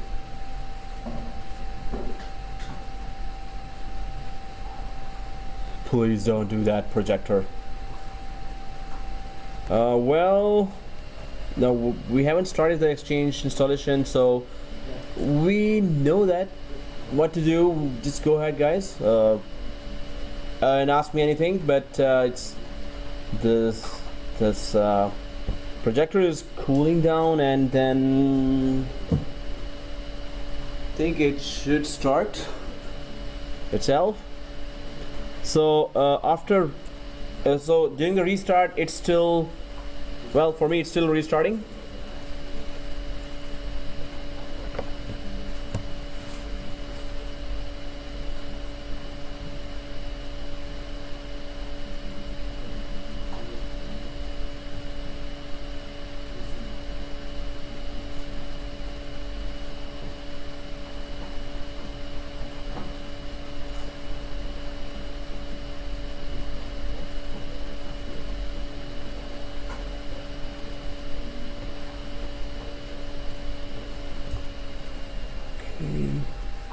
So anyone knows kickboxing or something? The projector really needs a kick. Oh, high tech. Hey, you could tell me the number. Okay. Oh, that's it. Pick up phone and it's gonna connect. Oh, thank you. Never had to do that, so I don't know how to. Okay. Well, I'll just pause the recording here. Okay, guys, I'm just gonna resume and just start my Exchange. You guys could have a break if you're already on it. So, and I'll just complete that, or at least start that process.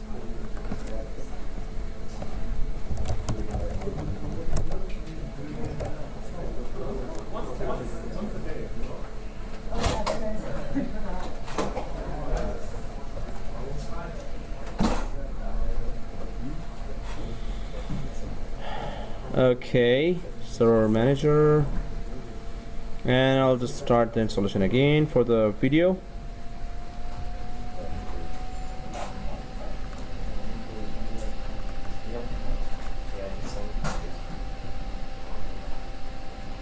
Next, no updates found. Next, copying files.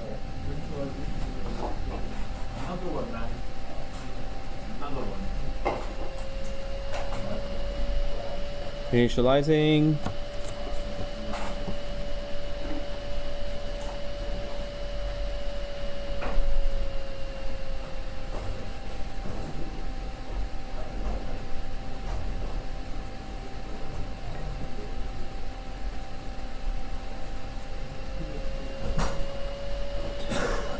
Next, introduction. I accept. Next, recommended settings. Next, mailbox cast. Next, next, disable. No.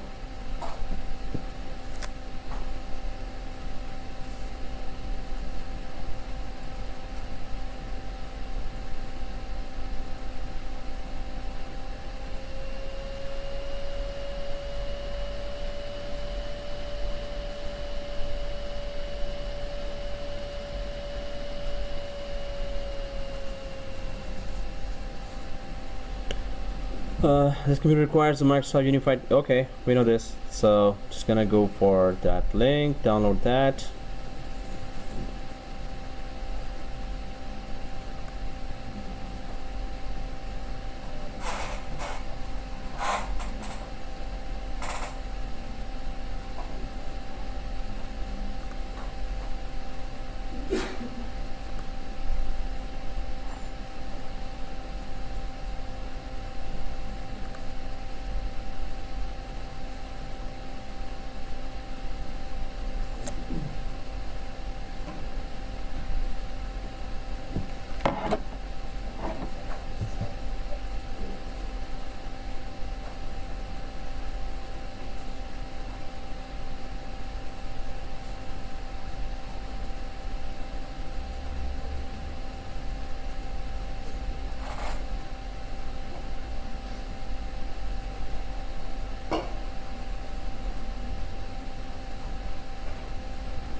Okay, installing the unified communications.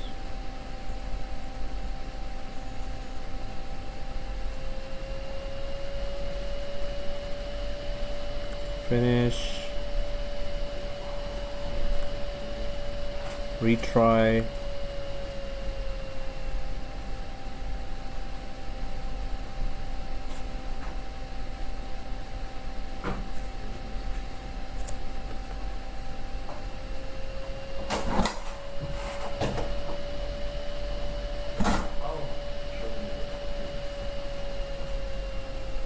Okay, 100% prerequisite analysis, install, and let's just wait forever. Okay. Oh, hey guys, it's break. Come on.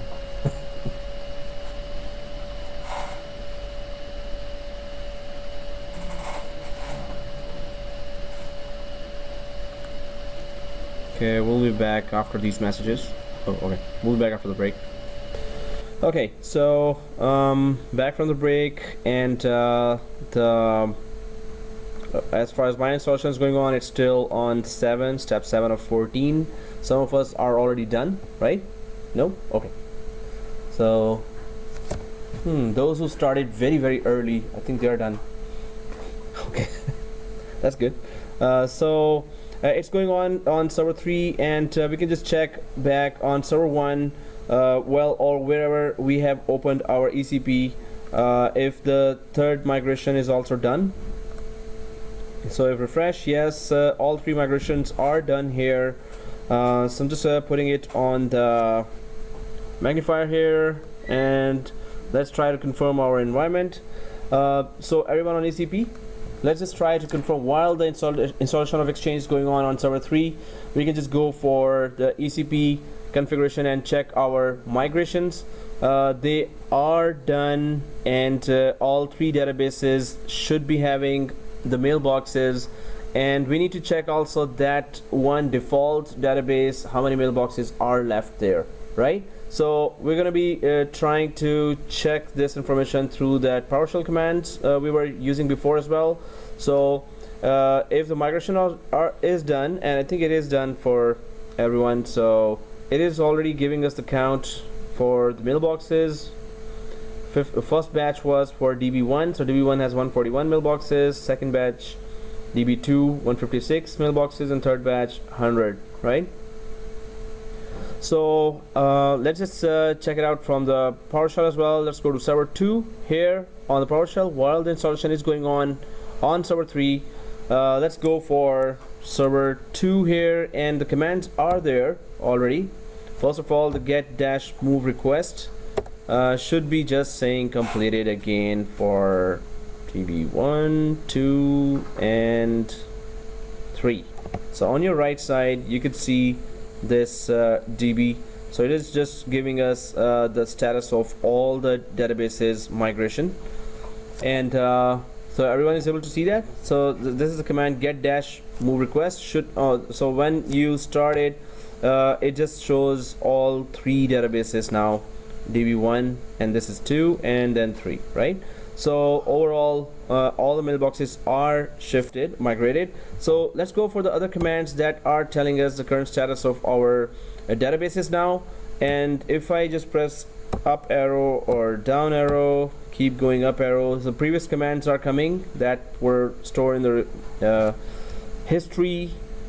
historical commands are showing up. So DB3, enter. Before it was empty, now it should have mailboxes, of course. So I'm on, if you have already not closed that, so you should be seeing the previous commands. So get-mailbox database DB3 and pipe get-mailbox, enter. Now DB3 should be showing all the mailboxes here. So that's DB3, right? So up arrow and DB2, enter. So, and then DB1,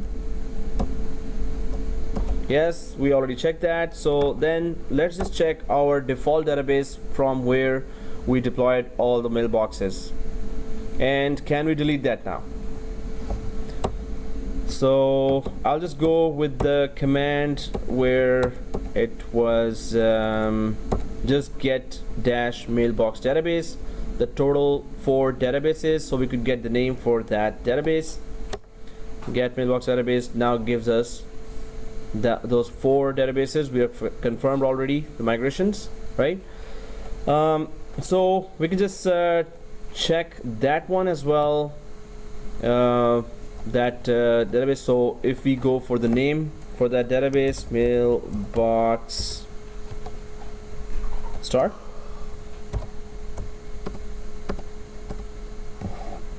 does it work? Oh yeah, it does. So if you just want to check how many mailboxes are there in the default database now, it is showing this command. Everyone is able to see that. So mailbox and asterisk, right? And so that's the name. Instead of typing the whole name, just go for this, and it doesn't have any mailboxes left the default one, so we could get rid of it now, right? We have those mailbox already shifted here. So how do we get rid of it? So let's go back to our ECP here. After checking that the migration objectives are complete, the mailboxes are on the rest of the 3 databases. So server 1 back, right? And then go way down in the ECP. If you're on the ECP page, let's go to our servers page, right? And here we can just go for databases on the servers option here, servers and then databases, right?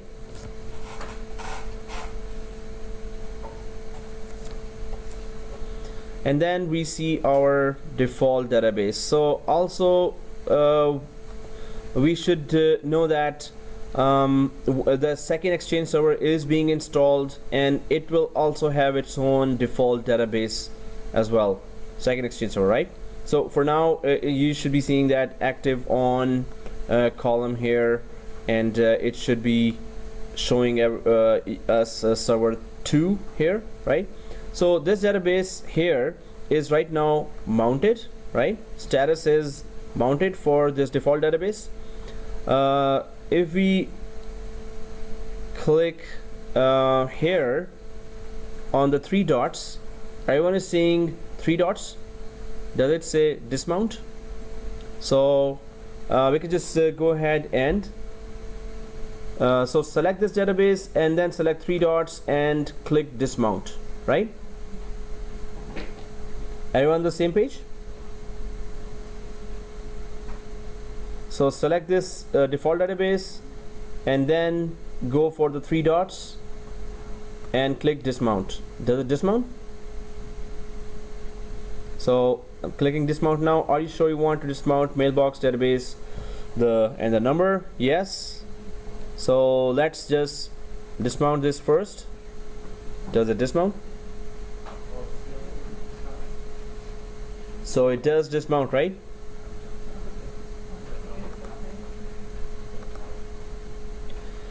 Okay, so once it is dismounted, there's that delete option here as well. Make sure you're selecting the default database, not the DB1, 2, or 3, any one of those. So first we dismount it, and then let's just get rid of it or delete the default database, right? So I'm selecting the default database, which is here, status showing dismounted, and now click delete. So it's, are you sure? Yeah, whatever. So press yes here, right? So after selecting this dismount, then I'm selecting delete option here, this one, right? So press yes. Okay, so everyone gets this message. Okay, fail to remove monitoring mailbox object of database mailbox active directory operation failed. This error is not retrievable. Additional information, access denied, active directory response, blah blah blah. The specific database has been removed. You must remove the database file located. So it says in the same message, fail to remove, and then specified database has been removed, right? So that's as confusing as Microsoft could get. Oh, it's recorded. Microsoft, don't fire me. Okay, I'm not their employee. So you must remove the database file yourself. So we're just going to go to this path and we're going to remove this .edb file, right? So if you're still on this page, you could just copy the whole path, this one, right? From C drive till the .edb. Just copy the whole path, because we're going to go there and we're going to get rid of the database file manually. So I'm just going to copy the whole path, or Control C, select the whole thing and Control C, right? Or just remember this path: program files, Microsoft Exchange Server, v15, mailbox, and then this mailbox database, right? So I'm just copying this path and then putting it on the notepad. Right click, run, notepad, enter, paste.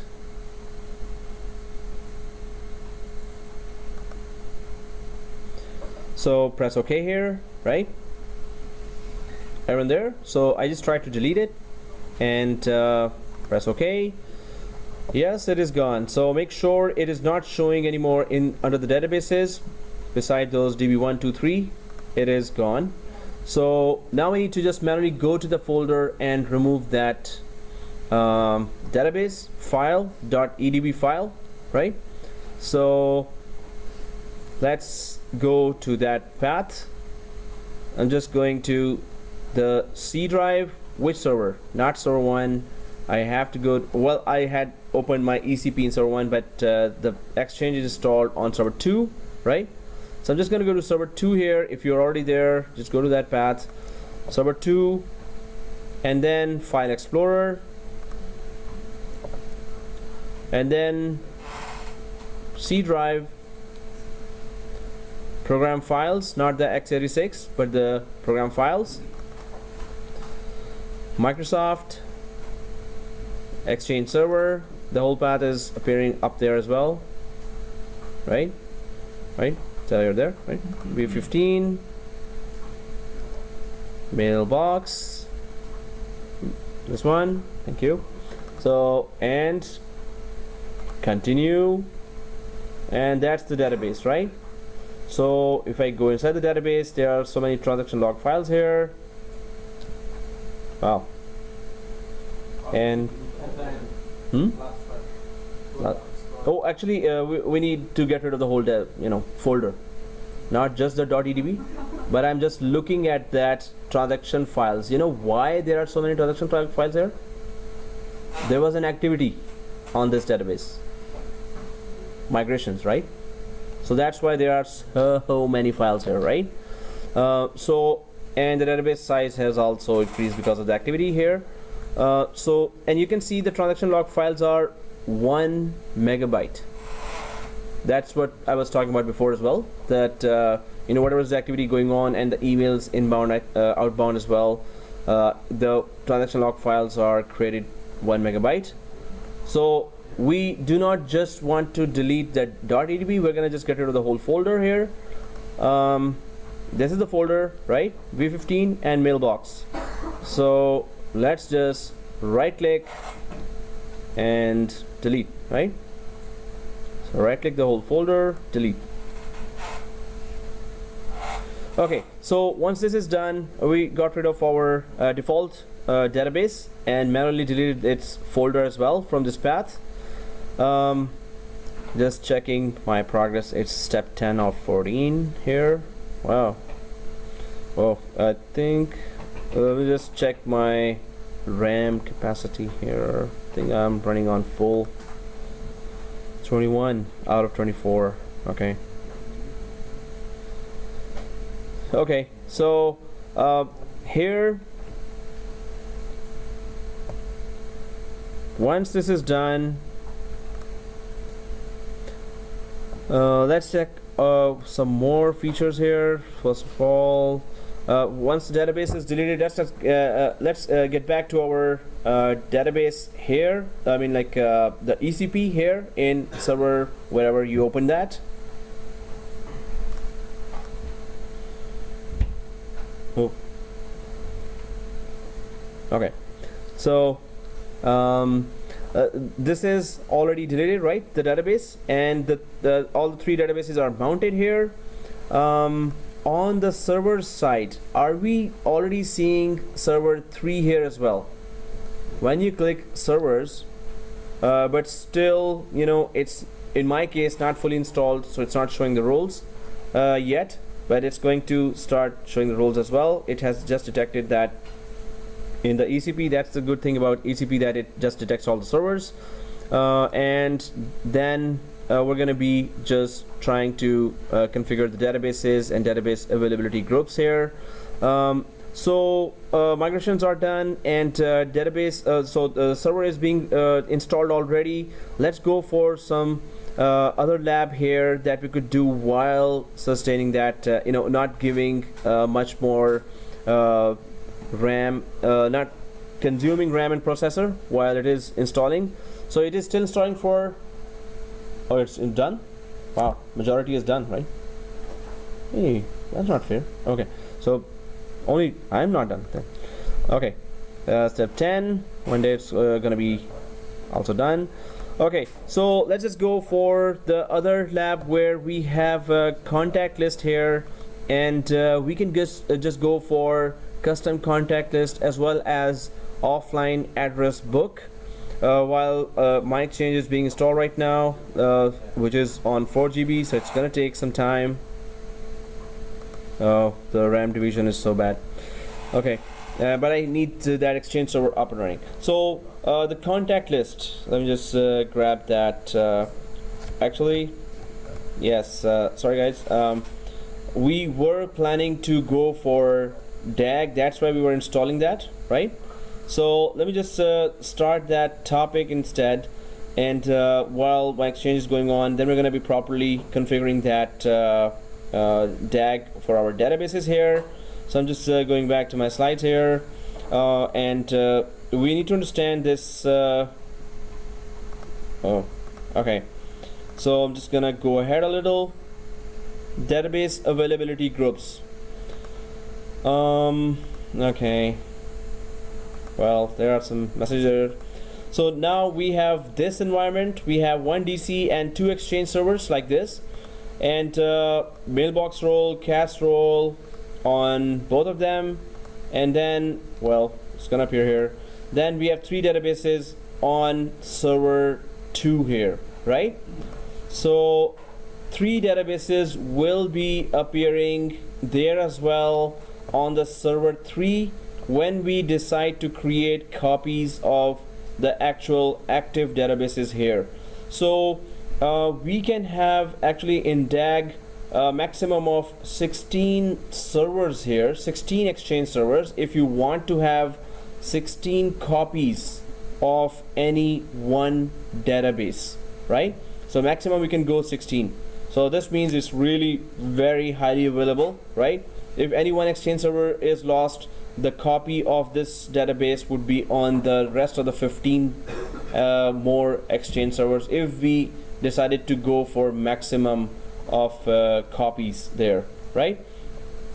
So active copies are here, and passive or standby copies will be on the second server. That's our plan.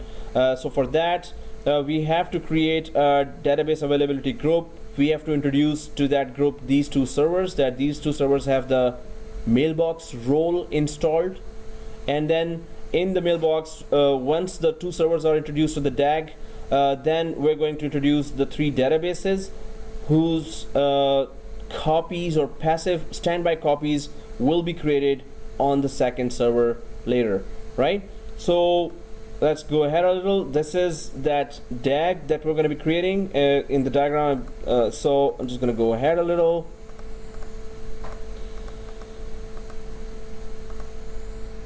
Well, ignore that diagram. Okay, so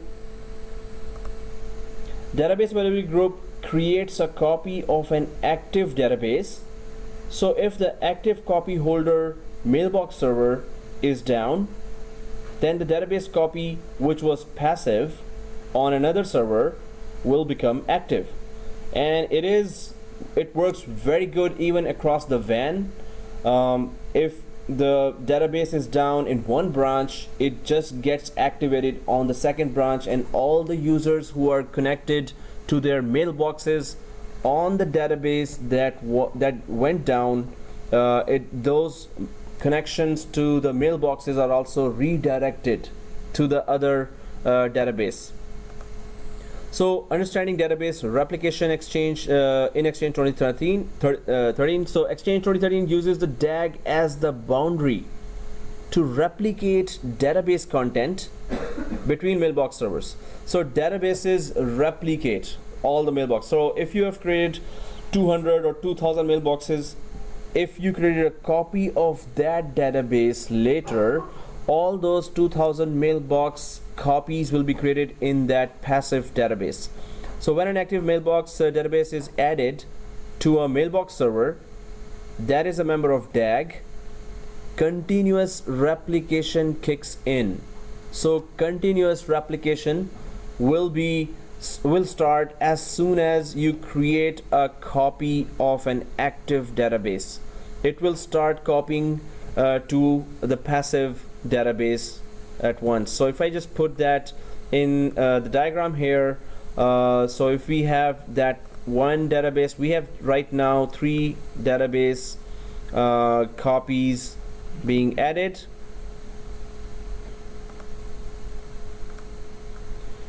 So DB1, DB2, DB3, right? So these are the active ones, and once we configure properly our DAG, then it's going to be it's going to ask which server or which other Exchange server you want to create your copies of these active databases.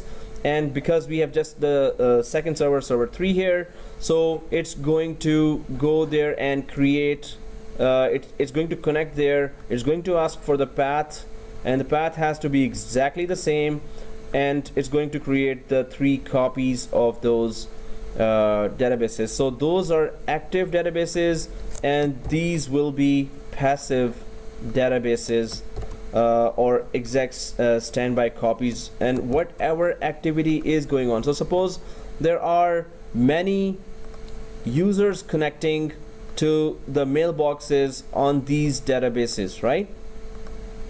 Suppose they are from Windows 8, Windows XP. There are many users connecting. Users are connecting to their mailboxes. So these users are connecting to their mailboxes in these databases, right? So if this whole server crashes now, then what will happen? So server 2 crashes, right? So users are connected to their mailboxes which are residing inside these databases. The whole user connectivity will be redirected. These users will be redirected to these secondary copies here. So users, well, they're not supposed to even know that, or maybe there's for a few seconds of freeze of whatever they were doing on their mailboxes, Outlook. They will just freeze for a few seconds or millisecond even, and then the user won't see anything, any big change there, and the databases or the mailboxes of the users will be activated on these newly activated databases, right? So if the whole server goes down, the user connections are redirected, as well as the databases are also activated on this server, right? So this is how the DAG works. If you lose either a database or the whole server itself, it's going to just redirect end user connections as well as the databases itself. So there will be 2 types of movements going on there. So passive will become active, and the end users will be redirected to the active, new active ones, right? So there could be 16 Exchange servers maximum that you can go for, and there's 16 copies. There's also one more thing that is required, which is the witness server. So there is a file share witness server that we need, and that witness server has to be there if in case of disaster, in case of this server going down, there has to be a third server that is not an Exchange server. It could be a file server, it could be a database, it could be a domain controller. Better, it should be a file server or some member server. So what happens is that these 2 Exchange servers have 24/7 connectivity to this file share witness server. So when these 2 Exchange servers, as long as they are connected to the witness server, they know of each other's situation. If the first server crashes here, then the second server, if it is still connected to the witness server, it will detect that the first server has crashed, and it will just become or its databases will become the active databases. If the second server, it has no connectivity with the file share witness, then it will not know if it could start or if what happened to the other server, right?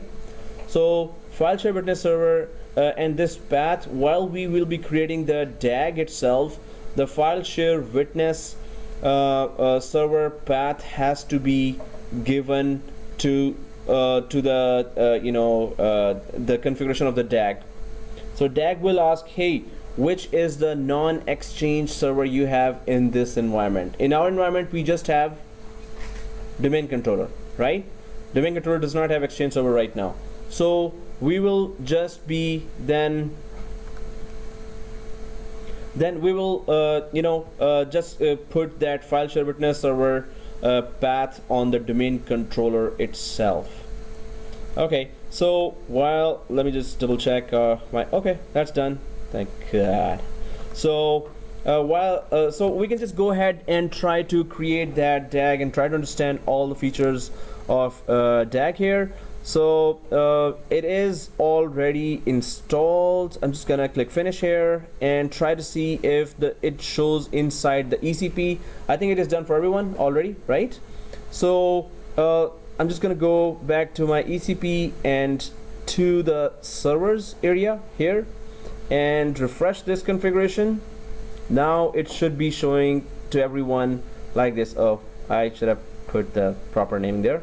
So server 4-3102. I hope everyone has done that. So in my case it's 3 and 4. In your case it is 2 and 3, right? So let's not be confused. Now the exchange server, second exchange server is there, and we can see the two servers inside the ECP here. Everyone's able to see that, right? Now we can just go to the databases here. The databases right now, let's go to our databases here, right? So here we can see that active on server column is very important here, right? So our databases do not have a copy. They do not have a copy of these are just the only databases, active databases, and also the mailboxes have been migrated there, right? But they don't have any copies yet. But now we're going to create their copies so we could make the server and the databases highly available. Especially the databases will be highly available, right? So here, active on server, this is the column that is very important, and once we create the copies of our databases, the active on server, you have to constantly see that where are our current databases active now, whichever database they are active on. This means the users are connecting to that particular database, whichever is under the column active on server, right? So we have to really keep an eye on this after we have created the DAG itself. So let's get going with the creation of DAG here. Again, DAG is used for database high availability. Now we have two exchange servers, so we can take that benefit of creating that and trying to test. But before that, does the second exchange server fulfills all the prerequisites of DAG? Now if I go to server 2 here and right click this server 2 and go to the settings, let's go to this server 2 and go to the settings, right? So we see here disk 2 and disk 3, right? 100 GB. So server 2 has disk 2 and disk 3. We need the same for server 3 as well, right? Because on server 2, wherever the database is residing and wherever the log files of database are residing, on server 3 it should exactly be the same, right? So server 2, total of 3 disks are there, cancel out from here. Let's go to server 3, and we know we didn't add the disks till now, so right click server 3 here like this, and we're going to be adding 2 disks there just to fulfill our DAG prereqs. So right click and settings.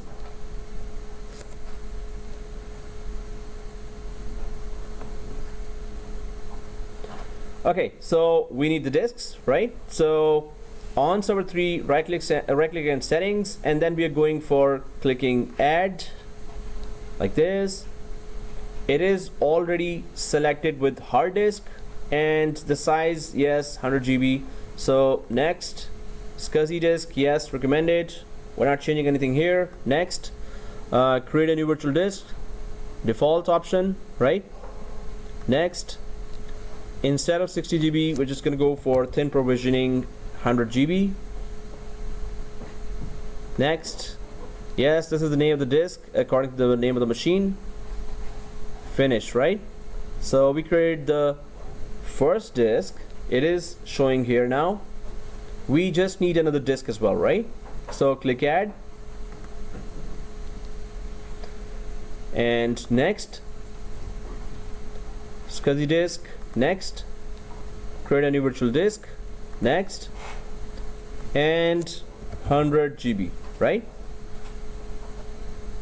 Next, now there's that second disk here created. Click finish. Now we have the two disks here, right? Well, in my case, I don't need internet now, so I'm just gonna since I'm here, so I'm just gonna click VMnet 8 and just gonna remove this network card from here. VMnet 8 gone and two disks added, right? So press OK here. So let's just quickly format those disks here on server 3 so we could start configuring DAG. So on server 3, let's go to file and storage services here, right? File and storage services, everyone there, right? So file and storage services. Okay, and then disks. Yes, we have to format those disks. So offline, disk number 1, right click, bring online, yes. Then again 1, right click, initialize, yes. GPT should be showing here. And then right click third time and new volume, right? We're gonna just put the label. It should be a drive E and the label should be database, right? So make sure the settings are okay, otherwise your DAG configuration will fail. So new volume for the first disk after bringing it online and initializing it. And then next, yes, that's the disk that's detected. Next, 99 GB, yep, the full whatever space is available. Next, drive E, yes, that's exactly what we want. Next, and volume should say database. Next, and yes, go ahead and create.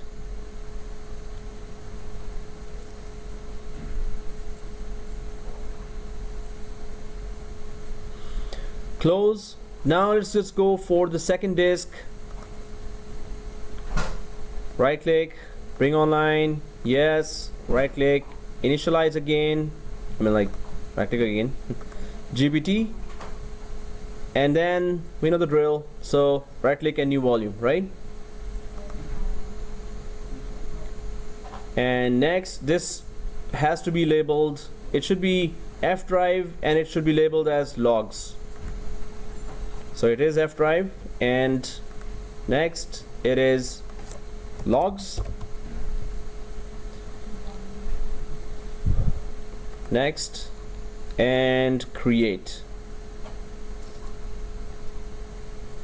And close. So we have the two disks ready and they are named according to the way we named it on server 2 as well. So this means the path has to be similar for the database, and it should be. So on server 3, once we had created the disks, let's just confirm that by going to File Explorer or the yellow folder here. Yes, we have database E and logs disk F, right? but is it exactly the same looking on server 2 as well? So I'm just going to keep it open on server 3, and I'm just going to go to server 2 here, open the file explorer here. So it's database E and logs F on server 2 look like this, and database E logs F on server 3. Okay, we're good. So the disks are ready. Exchange server is there on server 3, and we can now configure database availability group, which then we're going to do some testing on that, how highly available the databases are or the whole server is, right? So let's get this up and running. So let's just go to our ECP here, and on ECP, everyone inside the servers here, right? So if the drives are created, everyone there, right? So wherever the ECP is open, right? So in my case, it is open in server 1. So it is just a browser, so you could just open anywhere. So let's just get going, guys, and we have to be very careful about this procedure. So make sure that you're on the same page or you understand what's going on. Now the plan here is that we're going to just create a DAG. So we're going to create DAG, database availability group. It is the main purpose here is that the databases should be highly available. Why? Because the databases contain mailboxes of all the users, so it's very critical resource. So, and how does it work? The active copy is in one Exchange server, and its passive copy or standby copy is on the second one. And as soon as you introduce a new database with active and passive copy, they start replicating 24/7, and everything that is being done on active, it is being copied on passive right away then and there, right? So that's how the passive copy is always up to date, right? So that's what we're creating now. We have 3 databases now. We can just create 3 copies on the second Exchange server, which is server 3. So first we create DAG, then it's going to ask which servers are the Exchange servers. We're going to just tell it which servers. We're going to add the names. Then which databases are there whose copies we need to create, right? So DAG will ask all this, and also then where is the file share witness server. This server has to be connected all times to the Exchange environment. This server should be online, so we could so the DAG could work properly. Now if this file share witness, which is not an Exchange server, this is just a shared folder, that's all. But if that is not if the Exchange servers are not able to see it over the network or communicate with that folder over the network, then they cannot fail over. If first server we lose or any database we lose, it's not going to get activated on the second server, right? So the access to this file share witness, which contains information about the current status of both or multiple Exchange servers, access to that file share witness has to be there, right? Okay, so what we need, what information the DAG for its creation needs, which servers are taking part, which databases are taking part, and where is the path for file share witness, right? And file share witness, again, I'm saying that it's not supposed to be an Exchange server.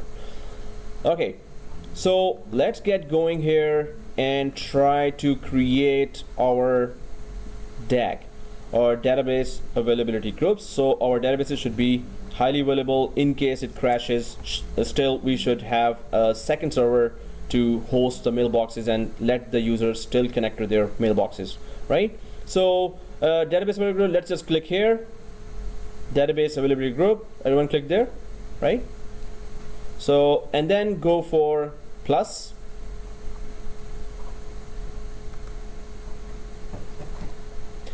Now it's asking for database availability group. So let's just go for DAG.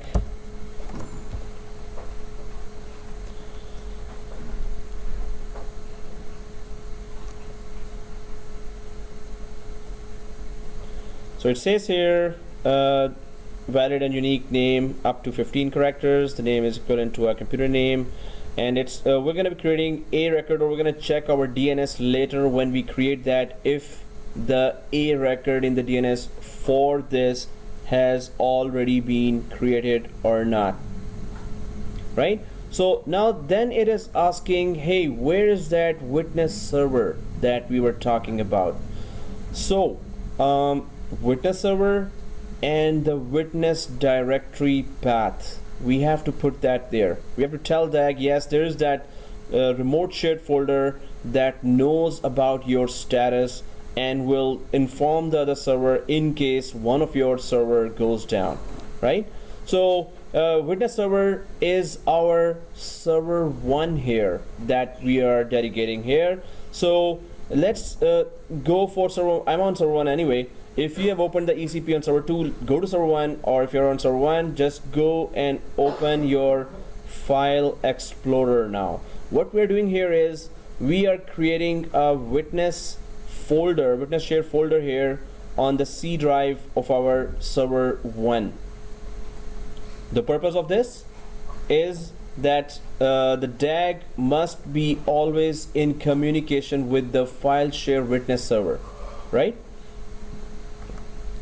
Okay, on server 1, inside the C drive, on server 1, inside the C drive, I'm just creating a folder called file share witness. So inside the C drive, right click and create a new folder called file share witness. Okay, and first of all, let's just keep it like that and go there to server 2. We say it is file share witness. We're supposed to share it.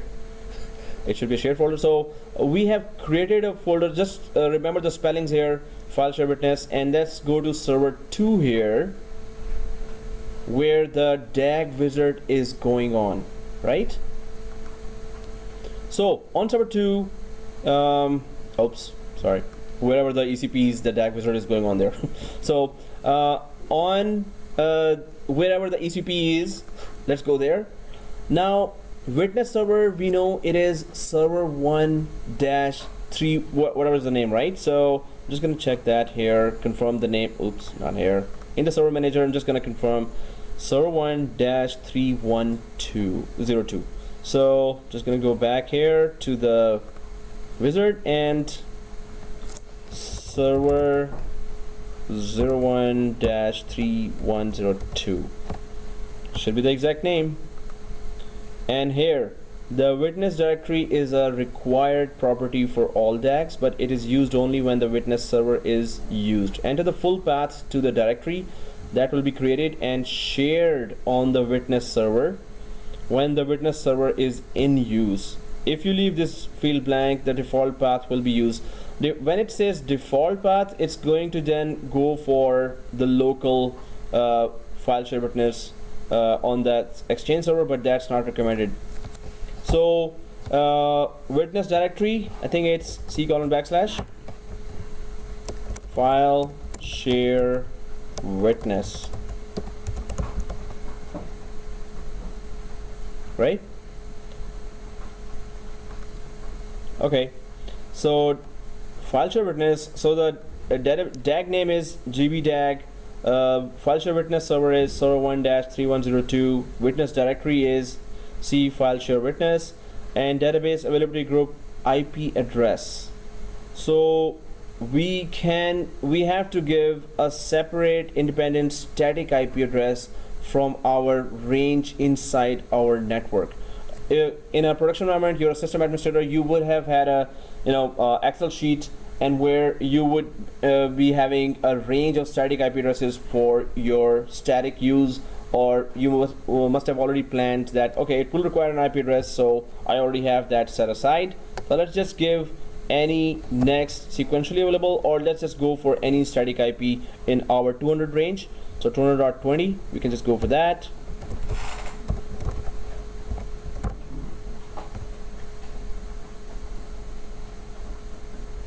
So the name of the DAG is GB-DAG, and the IP address static, which is separately, it has to be given, is 200.20. Let's click plus here, right?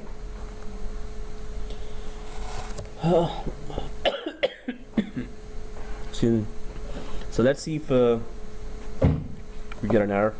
So so if these are the settings here,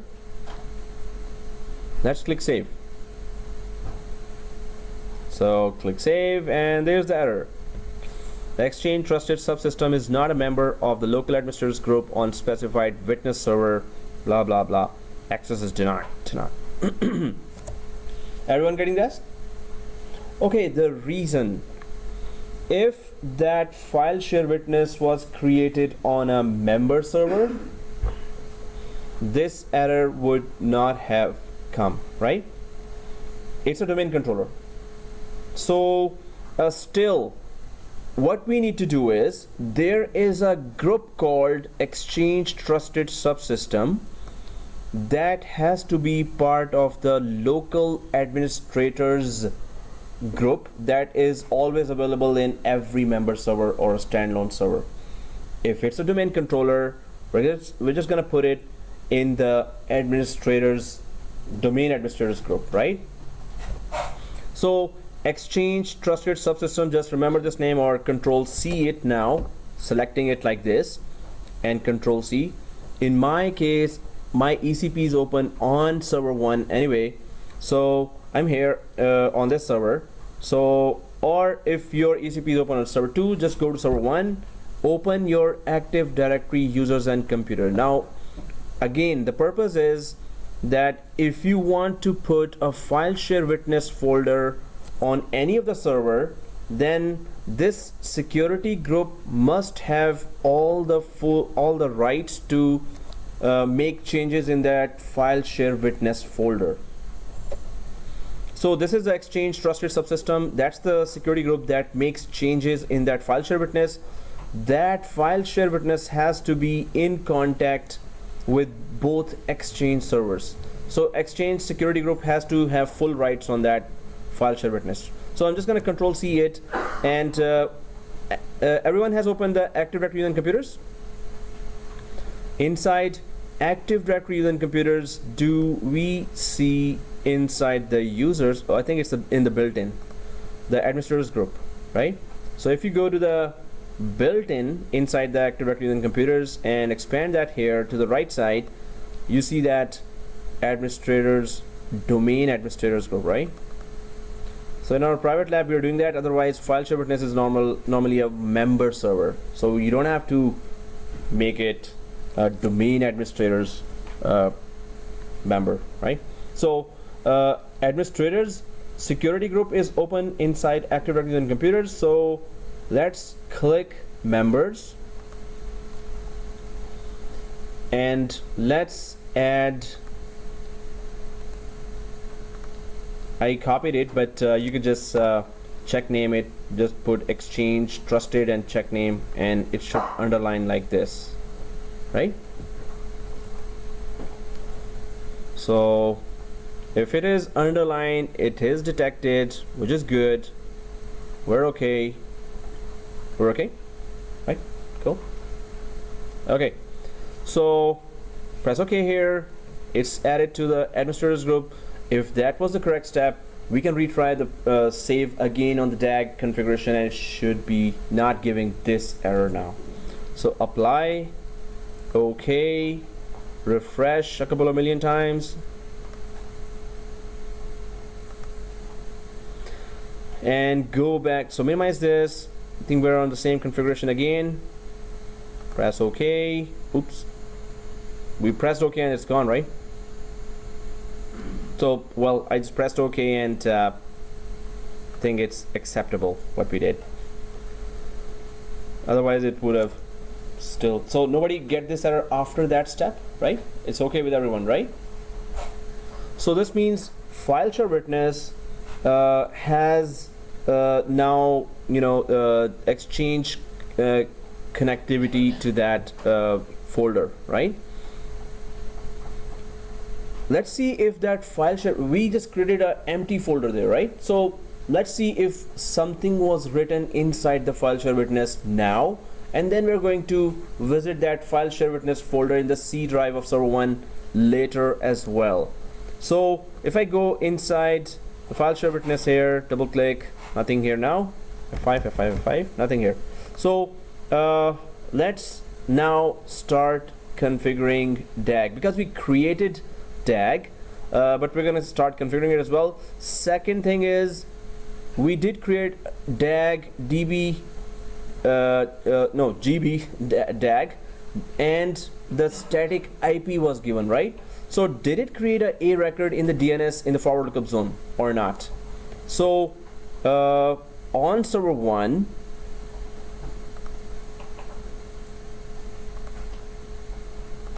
we can go to tools and DNS, right? On server 1, we can go to tools and DNS.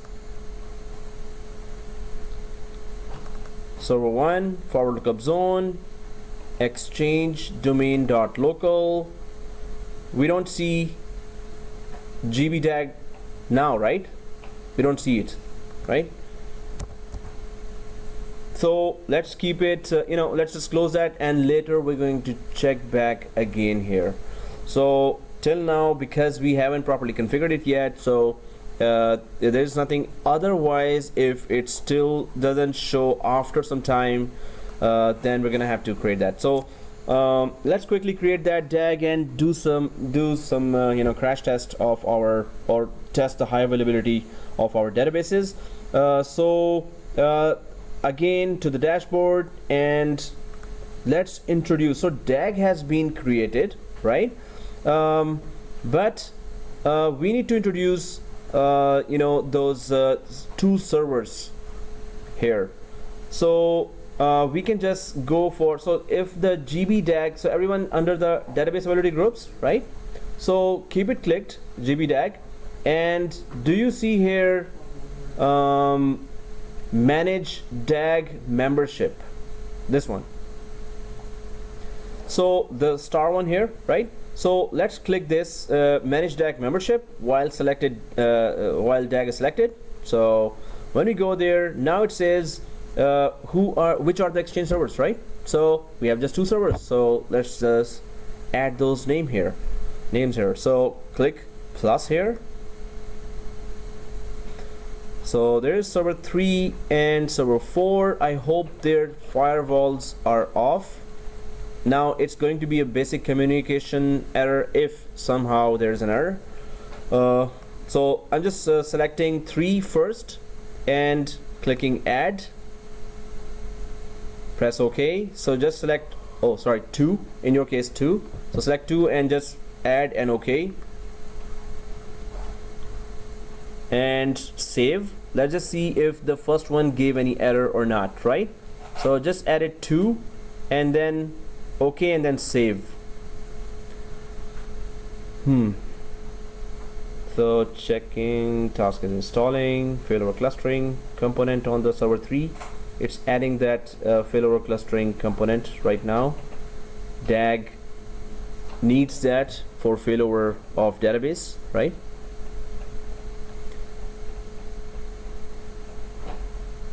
It's always a good idea to add one by one. We could have added both as well. I hope nobody got an error. Ah, that's a good time to sip.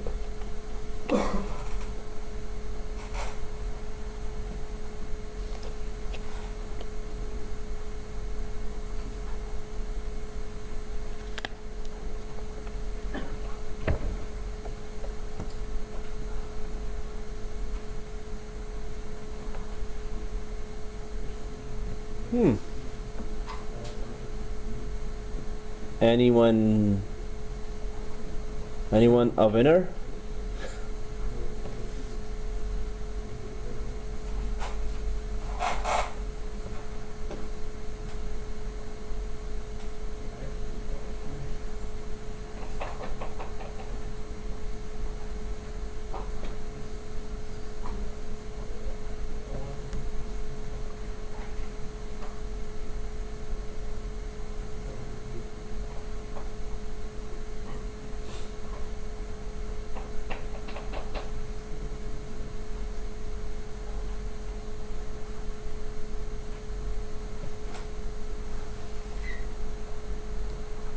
Okay, saving completed successfully. Is it done for everyone?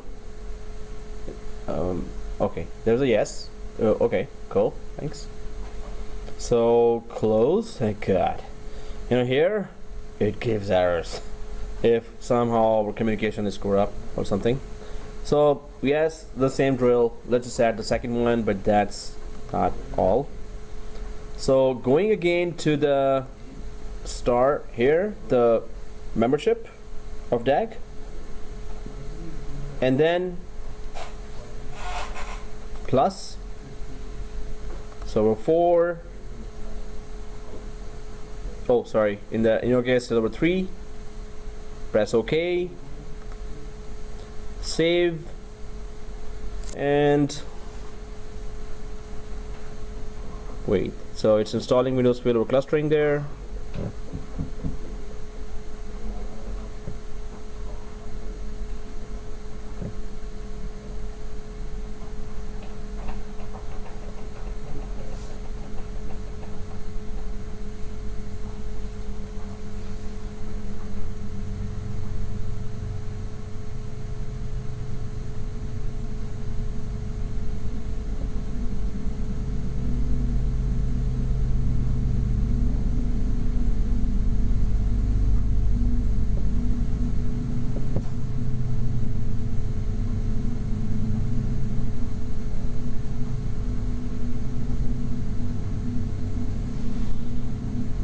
Updating the membership using file share witness, and we're good. So wow, which train is it? The go train passing? The whole floor moves. Yeah, we're fresh now. Okay, so the servers are added, right? So, and it wrote down something on the file share witness. The message was there, right?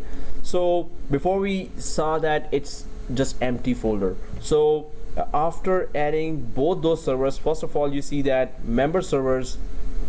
Would you just pass go train? Stop moving the floor.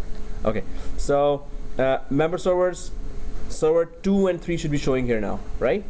My naming has been screwed up. So, and the witness server is this server 1. So let's just go and check our File Explorer here on the server 1 and check the file share witness now. So it has some certain information here, and 2 folders have been created here. We didn't have to share that file share witness. It just communicated through the server name there. So it has created some information there in file share witness.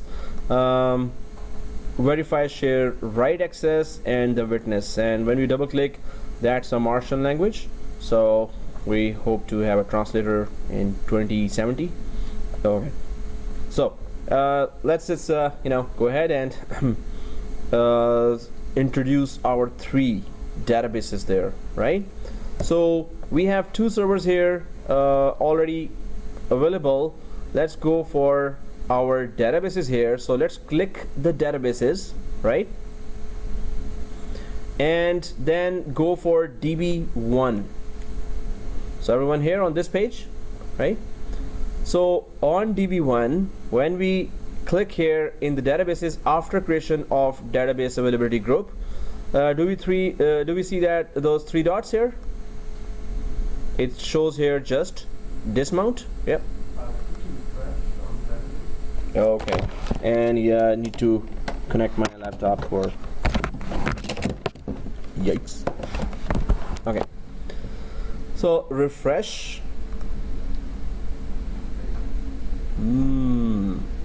Okay, so refresh, and server 4 also has, you know, the server 3 has its own extra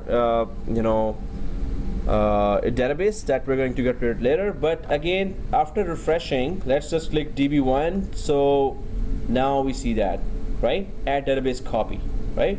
Thank you for the point. Thank you. Yeah, I would have figured it out after the go train has gone. So okay, so db1 add database copy here, right?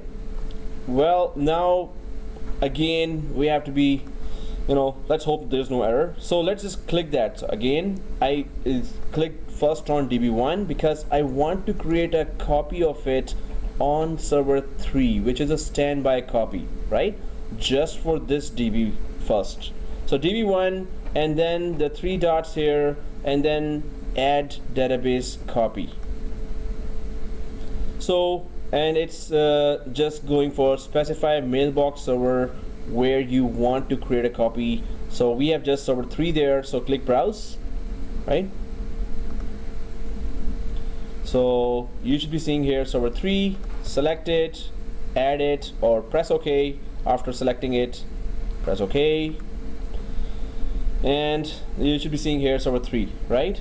Activation preference number. So it is 2 because the first server is the activation preference number 1. The database is already active there. The second one will be this, obviously, if in case the first database is not available for some reason.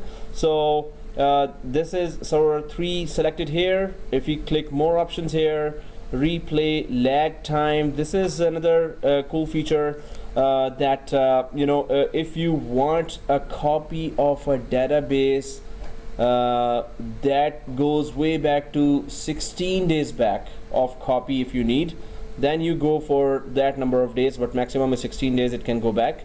But it's going to keep a copy 2 days ago, 3 days ago, 4 days ago as well. We're going to talk in detail about that. And seeding, what is seeding? Anyone knows that? Seeding is actually the copying or creation of another copy, right? So that's seeding. So let's just click save here for db1. We are about to create a copy on the 2ndExchange server. So click save, hoping for the best, and ready for the worst. Well, we have no choice. Seeding, it says there, it's creating a copy there. What? Not now.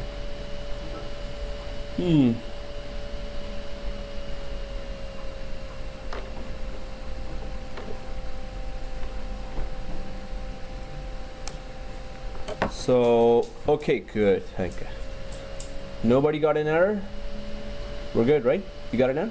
Hey, we got a winner. So, you got an error? Or eight? Anyone else got error? Error? Oops. Well, already at the top. Did you did that before me? And now you're doing with me?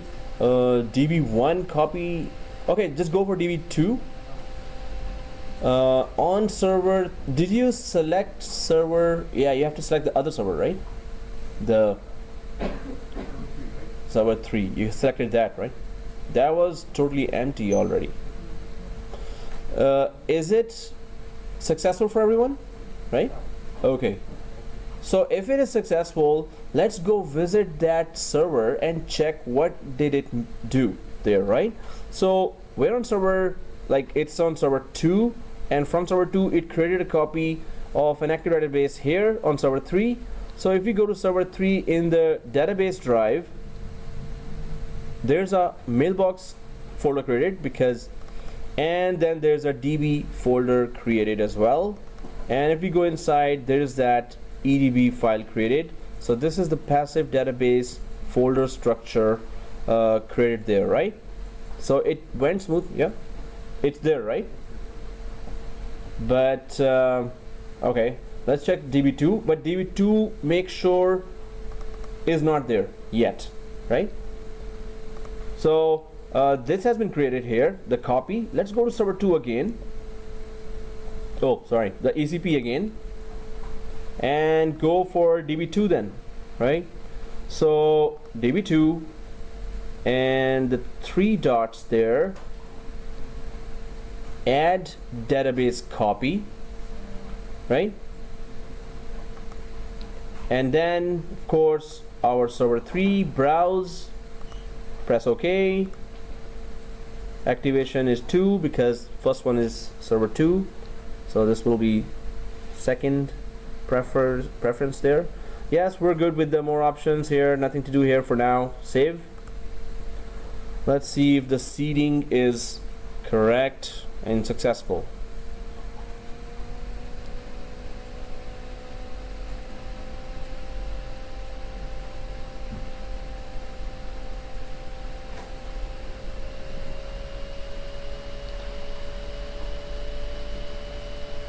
Right now the mailboxes are empty, so everything's going cool, but later we're going to be sending emails to every mailbox. We're going to create a lot of traffic.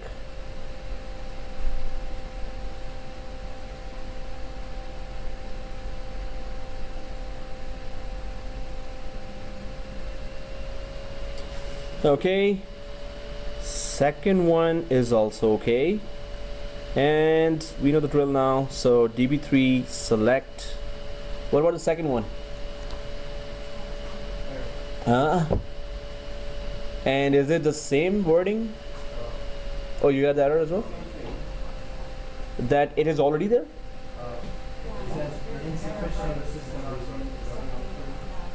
Oh. Is it also saying for you insufficient system resources at the end or somewhere? No. Right? So this is different, that is different. Insufficient system resources, can you check your memory as well as disk space? Bad? Uh-oh. That's not good. You should have good copy. So, no. Okay. Can you take the screenshot of the error as well? Okay. And for just put it back there and let's check what's going on. Oh, check your firewall. And can you basically ping each other? So DB3, oh, did I create a copy? No. So DB3 add database copy here. So I'm just gonna visit your machines and let's just check it out, what's going on here. There could be errors because of some of the settings that are not found there. Now we have to check which ones. Oh, firewall is on. Oh, well, we could try again now. But now you have a copy created, I guess. You could check there. It's already there, so you could delete that and then, create again. You could also try that, deleting the copy there and try again if there is there. If it doesn't get deleted, then don't force. So, okay, here, yeah, we know the drill. So server 4, save, seeding. So we need to check out how the high availability is available.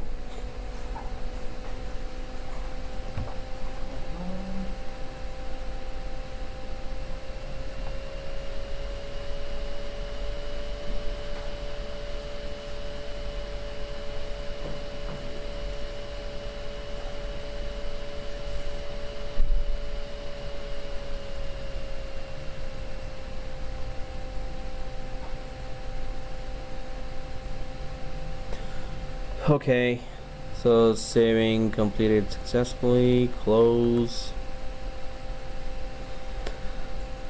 Well, so is it successful for everyone? Okay, anyone else? Any errors, let me know.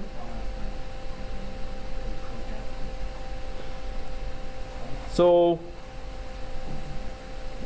active on, we can see on the databases after successful creation of the passive copies, what we can see here is where the DB1, 2 and 3 are active. So whichever server is showing it under the active on server column, they are active there, right? So and servers with copies, the second column now shows both server names. So well, the active and passive, it is referring to as copies, right? And so these are two servers. If there were 5 servers or 10 servers, and if you just spread the copies across those servers, it would just show all those server names as well, Exchange server names. But we have just 2, and they're all mounted here, and there is no bad copy count. So bad copy would be, of course, a failed copy. Or you're seeing that there? Ouch. I think the problem was I had internet on. Did you guys also have internet on? Here? For server 3. No, it's off. It's off. Oh. For me, it was DB3 worked fine. After closing the internet. Okay, that's a good check. So you're gonna then delete the other ones. Well, you have to stop the information store service on that one. So Exchange information store in the services area, and then on server 3. So well, it is mounted and it is showing active on server, this one. But now we can just try to fail over all the databases from server 2 to server 3, so that if it is successful failover, this means that they will be showing active on server, the other server right here. And this also means that if there were users connected, their corrections will be redirected from server 2 to server 3, right? So in order to do this, and later we're going to be doing some crash tests as well, but we can just open any mailbox now. Suppose Alan Reed mailbox in my case is already open, right? So this mailbox and this mailbox is available in one of those servers, right? Any one of those servers. How can we know that which database this mailbox is available on? We can use some PowerShell commands to know that as well. So in my case, Alan Reed is open. It's open. So if I go to server 2 here and go to the Exchange PowerShell, so there is that get user alan.read. So there is that command called get-user space whatever is the name of the account. So get-user space alan.read in my case, or you could just go for space Exchange admin as well, right? But it doesn't show me any information, right? So if I up arrow that again and go for pipe sign and go for format list FL, it's gonna give a lot of information, or it's supposed to, and one of that would be, you know, what database this mailbox belongs to, right? So FL, if you put there for format list, does it give a lot of information?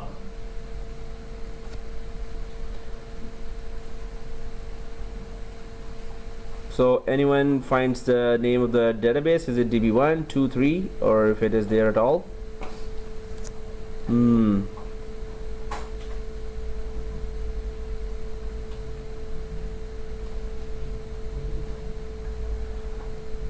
Oh.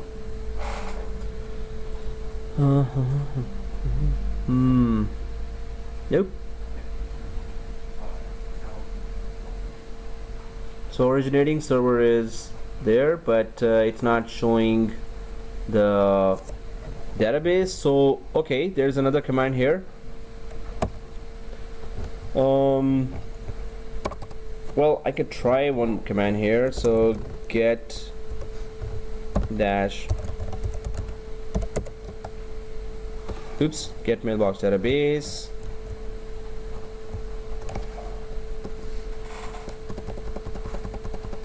I could just try this. Give me a sec here. Get mailbox database.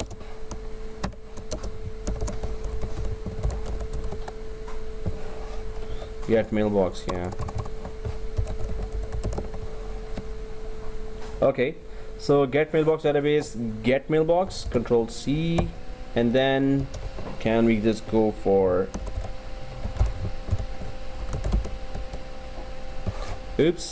and read get mailbox.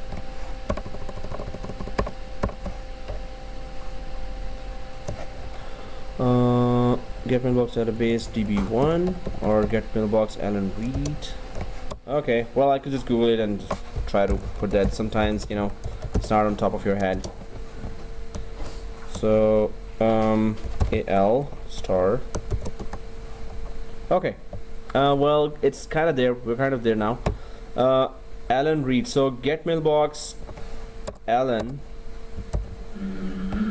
dot read, and then go for pipe fl. So get dash mailbox space, instead of get user, get dash mailbox Alan Reed pipe fl, and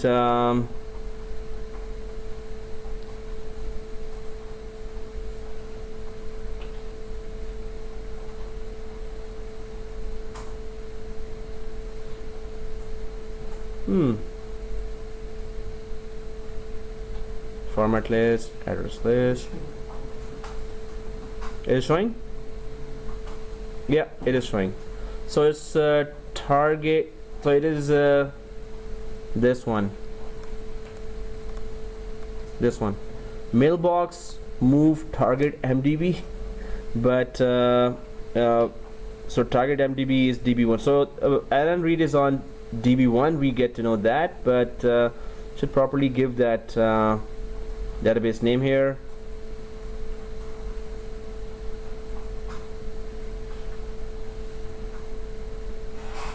Oh, there it is, database, that's it.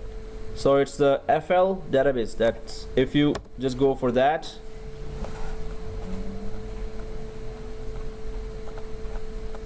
sorry, okay, up arrow FL database, there you go.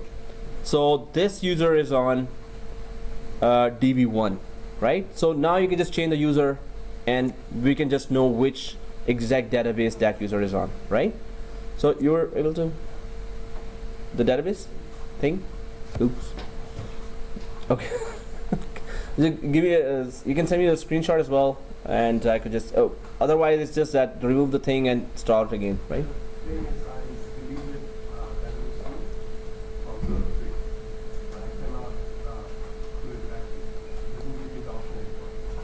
For the add database copy, oh, it doesn't.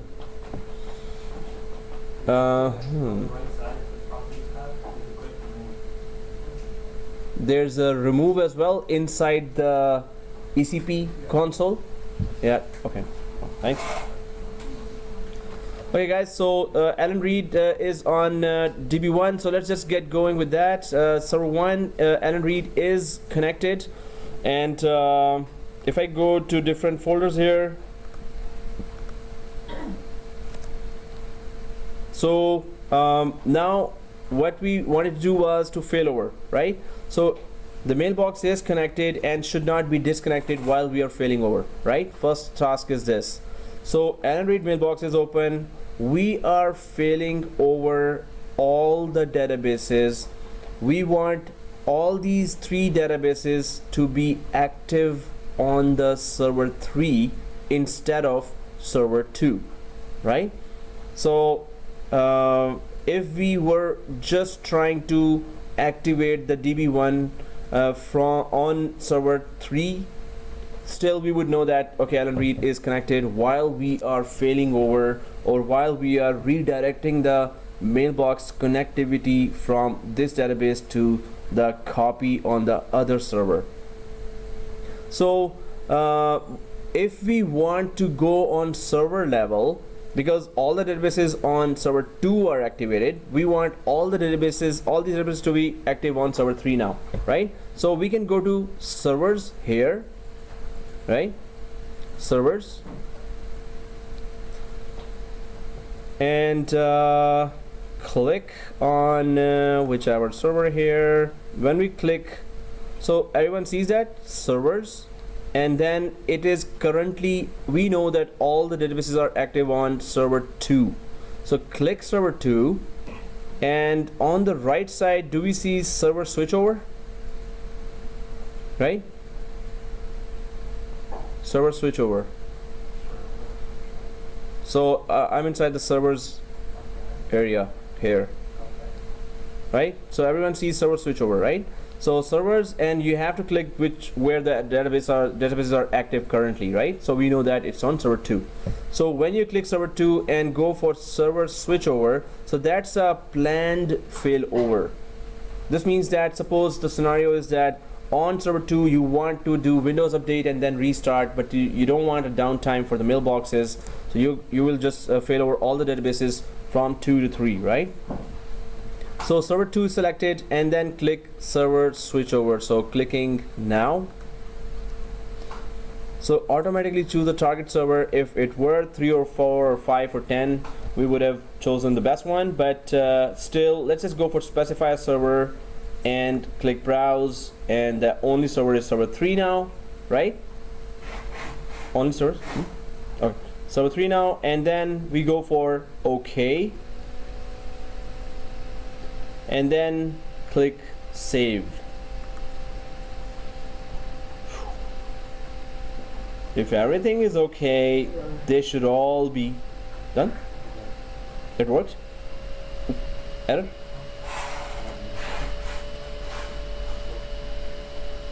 Oh, okay, I got successful. So what's the error?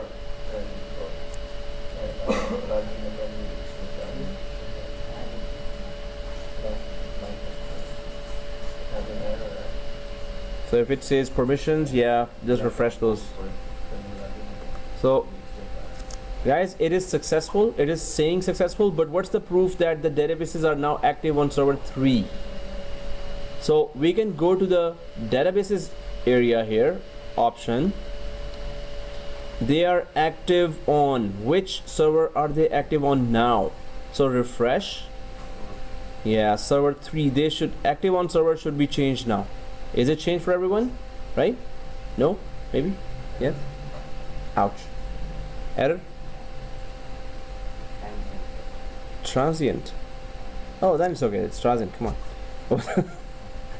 Oh, so it has to be successful. You know, the active on server should be showing server 3 here, and that's the planned you know, switchover. So this is not failover, this is switchover, right? Failover would be if the server goes down and then automatically the databases get activated on the second server, and that would be the failover, right? Right now the switchover was done for everyone successfully. Okay, there's error here. Anywhere else successful? The switchover? No? Maybe? Yes? Oops, okay. No. Yeah, so again we can switch it back to the other server. Servers. Again, now I know that all the databases are active on server 3, right? So I'm just gonna click under the servers area. I'm gonna click server 3, sorry. So server 3, because I want to switch them all back to the server 2. So server 4, and then to the right side we see server switchover again, right? Server switchover. So I'm inside the servers area, then I selected a server here, and then server switch over onto the right side and click. Again, try to do that, guys. So specify a server as a target for switchover, browse server 2, press OK, save. So this should be switching over good if our firewalls are off, if our internet is off. Although, yeah, I did remove the VMnet 8 completely at that time, right? So it is successful. Again, the switchover is going perfect. So this means it is reliable enough. If we crash it, it will fail over as well, which we're going to try. And many other features we're going to be trying for DAG in next class. So try to make it happen. Try to make sure that it is successful switchover for everyone. And as soon as you get the video, please repeat the lab again. It's very, very important. DAG is one of the most important features of Exchange 2013 and 2010, and well, previous ones had different names, 2007, but 2010, 2013, this is the most important feature. One of the most important features is DAG. So please repeat the whole lab again and try to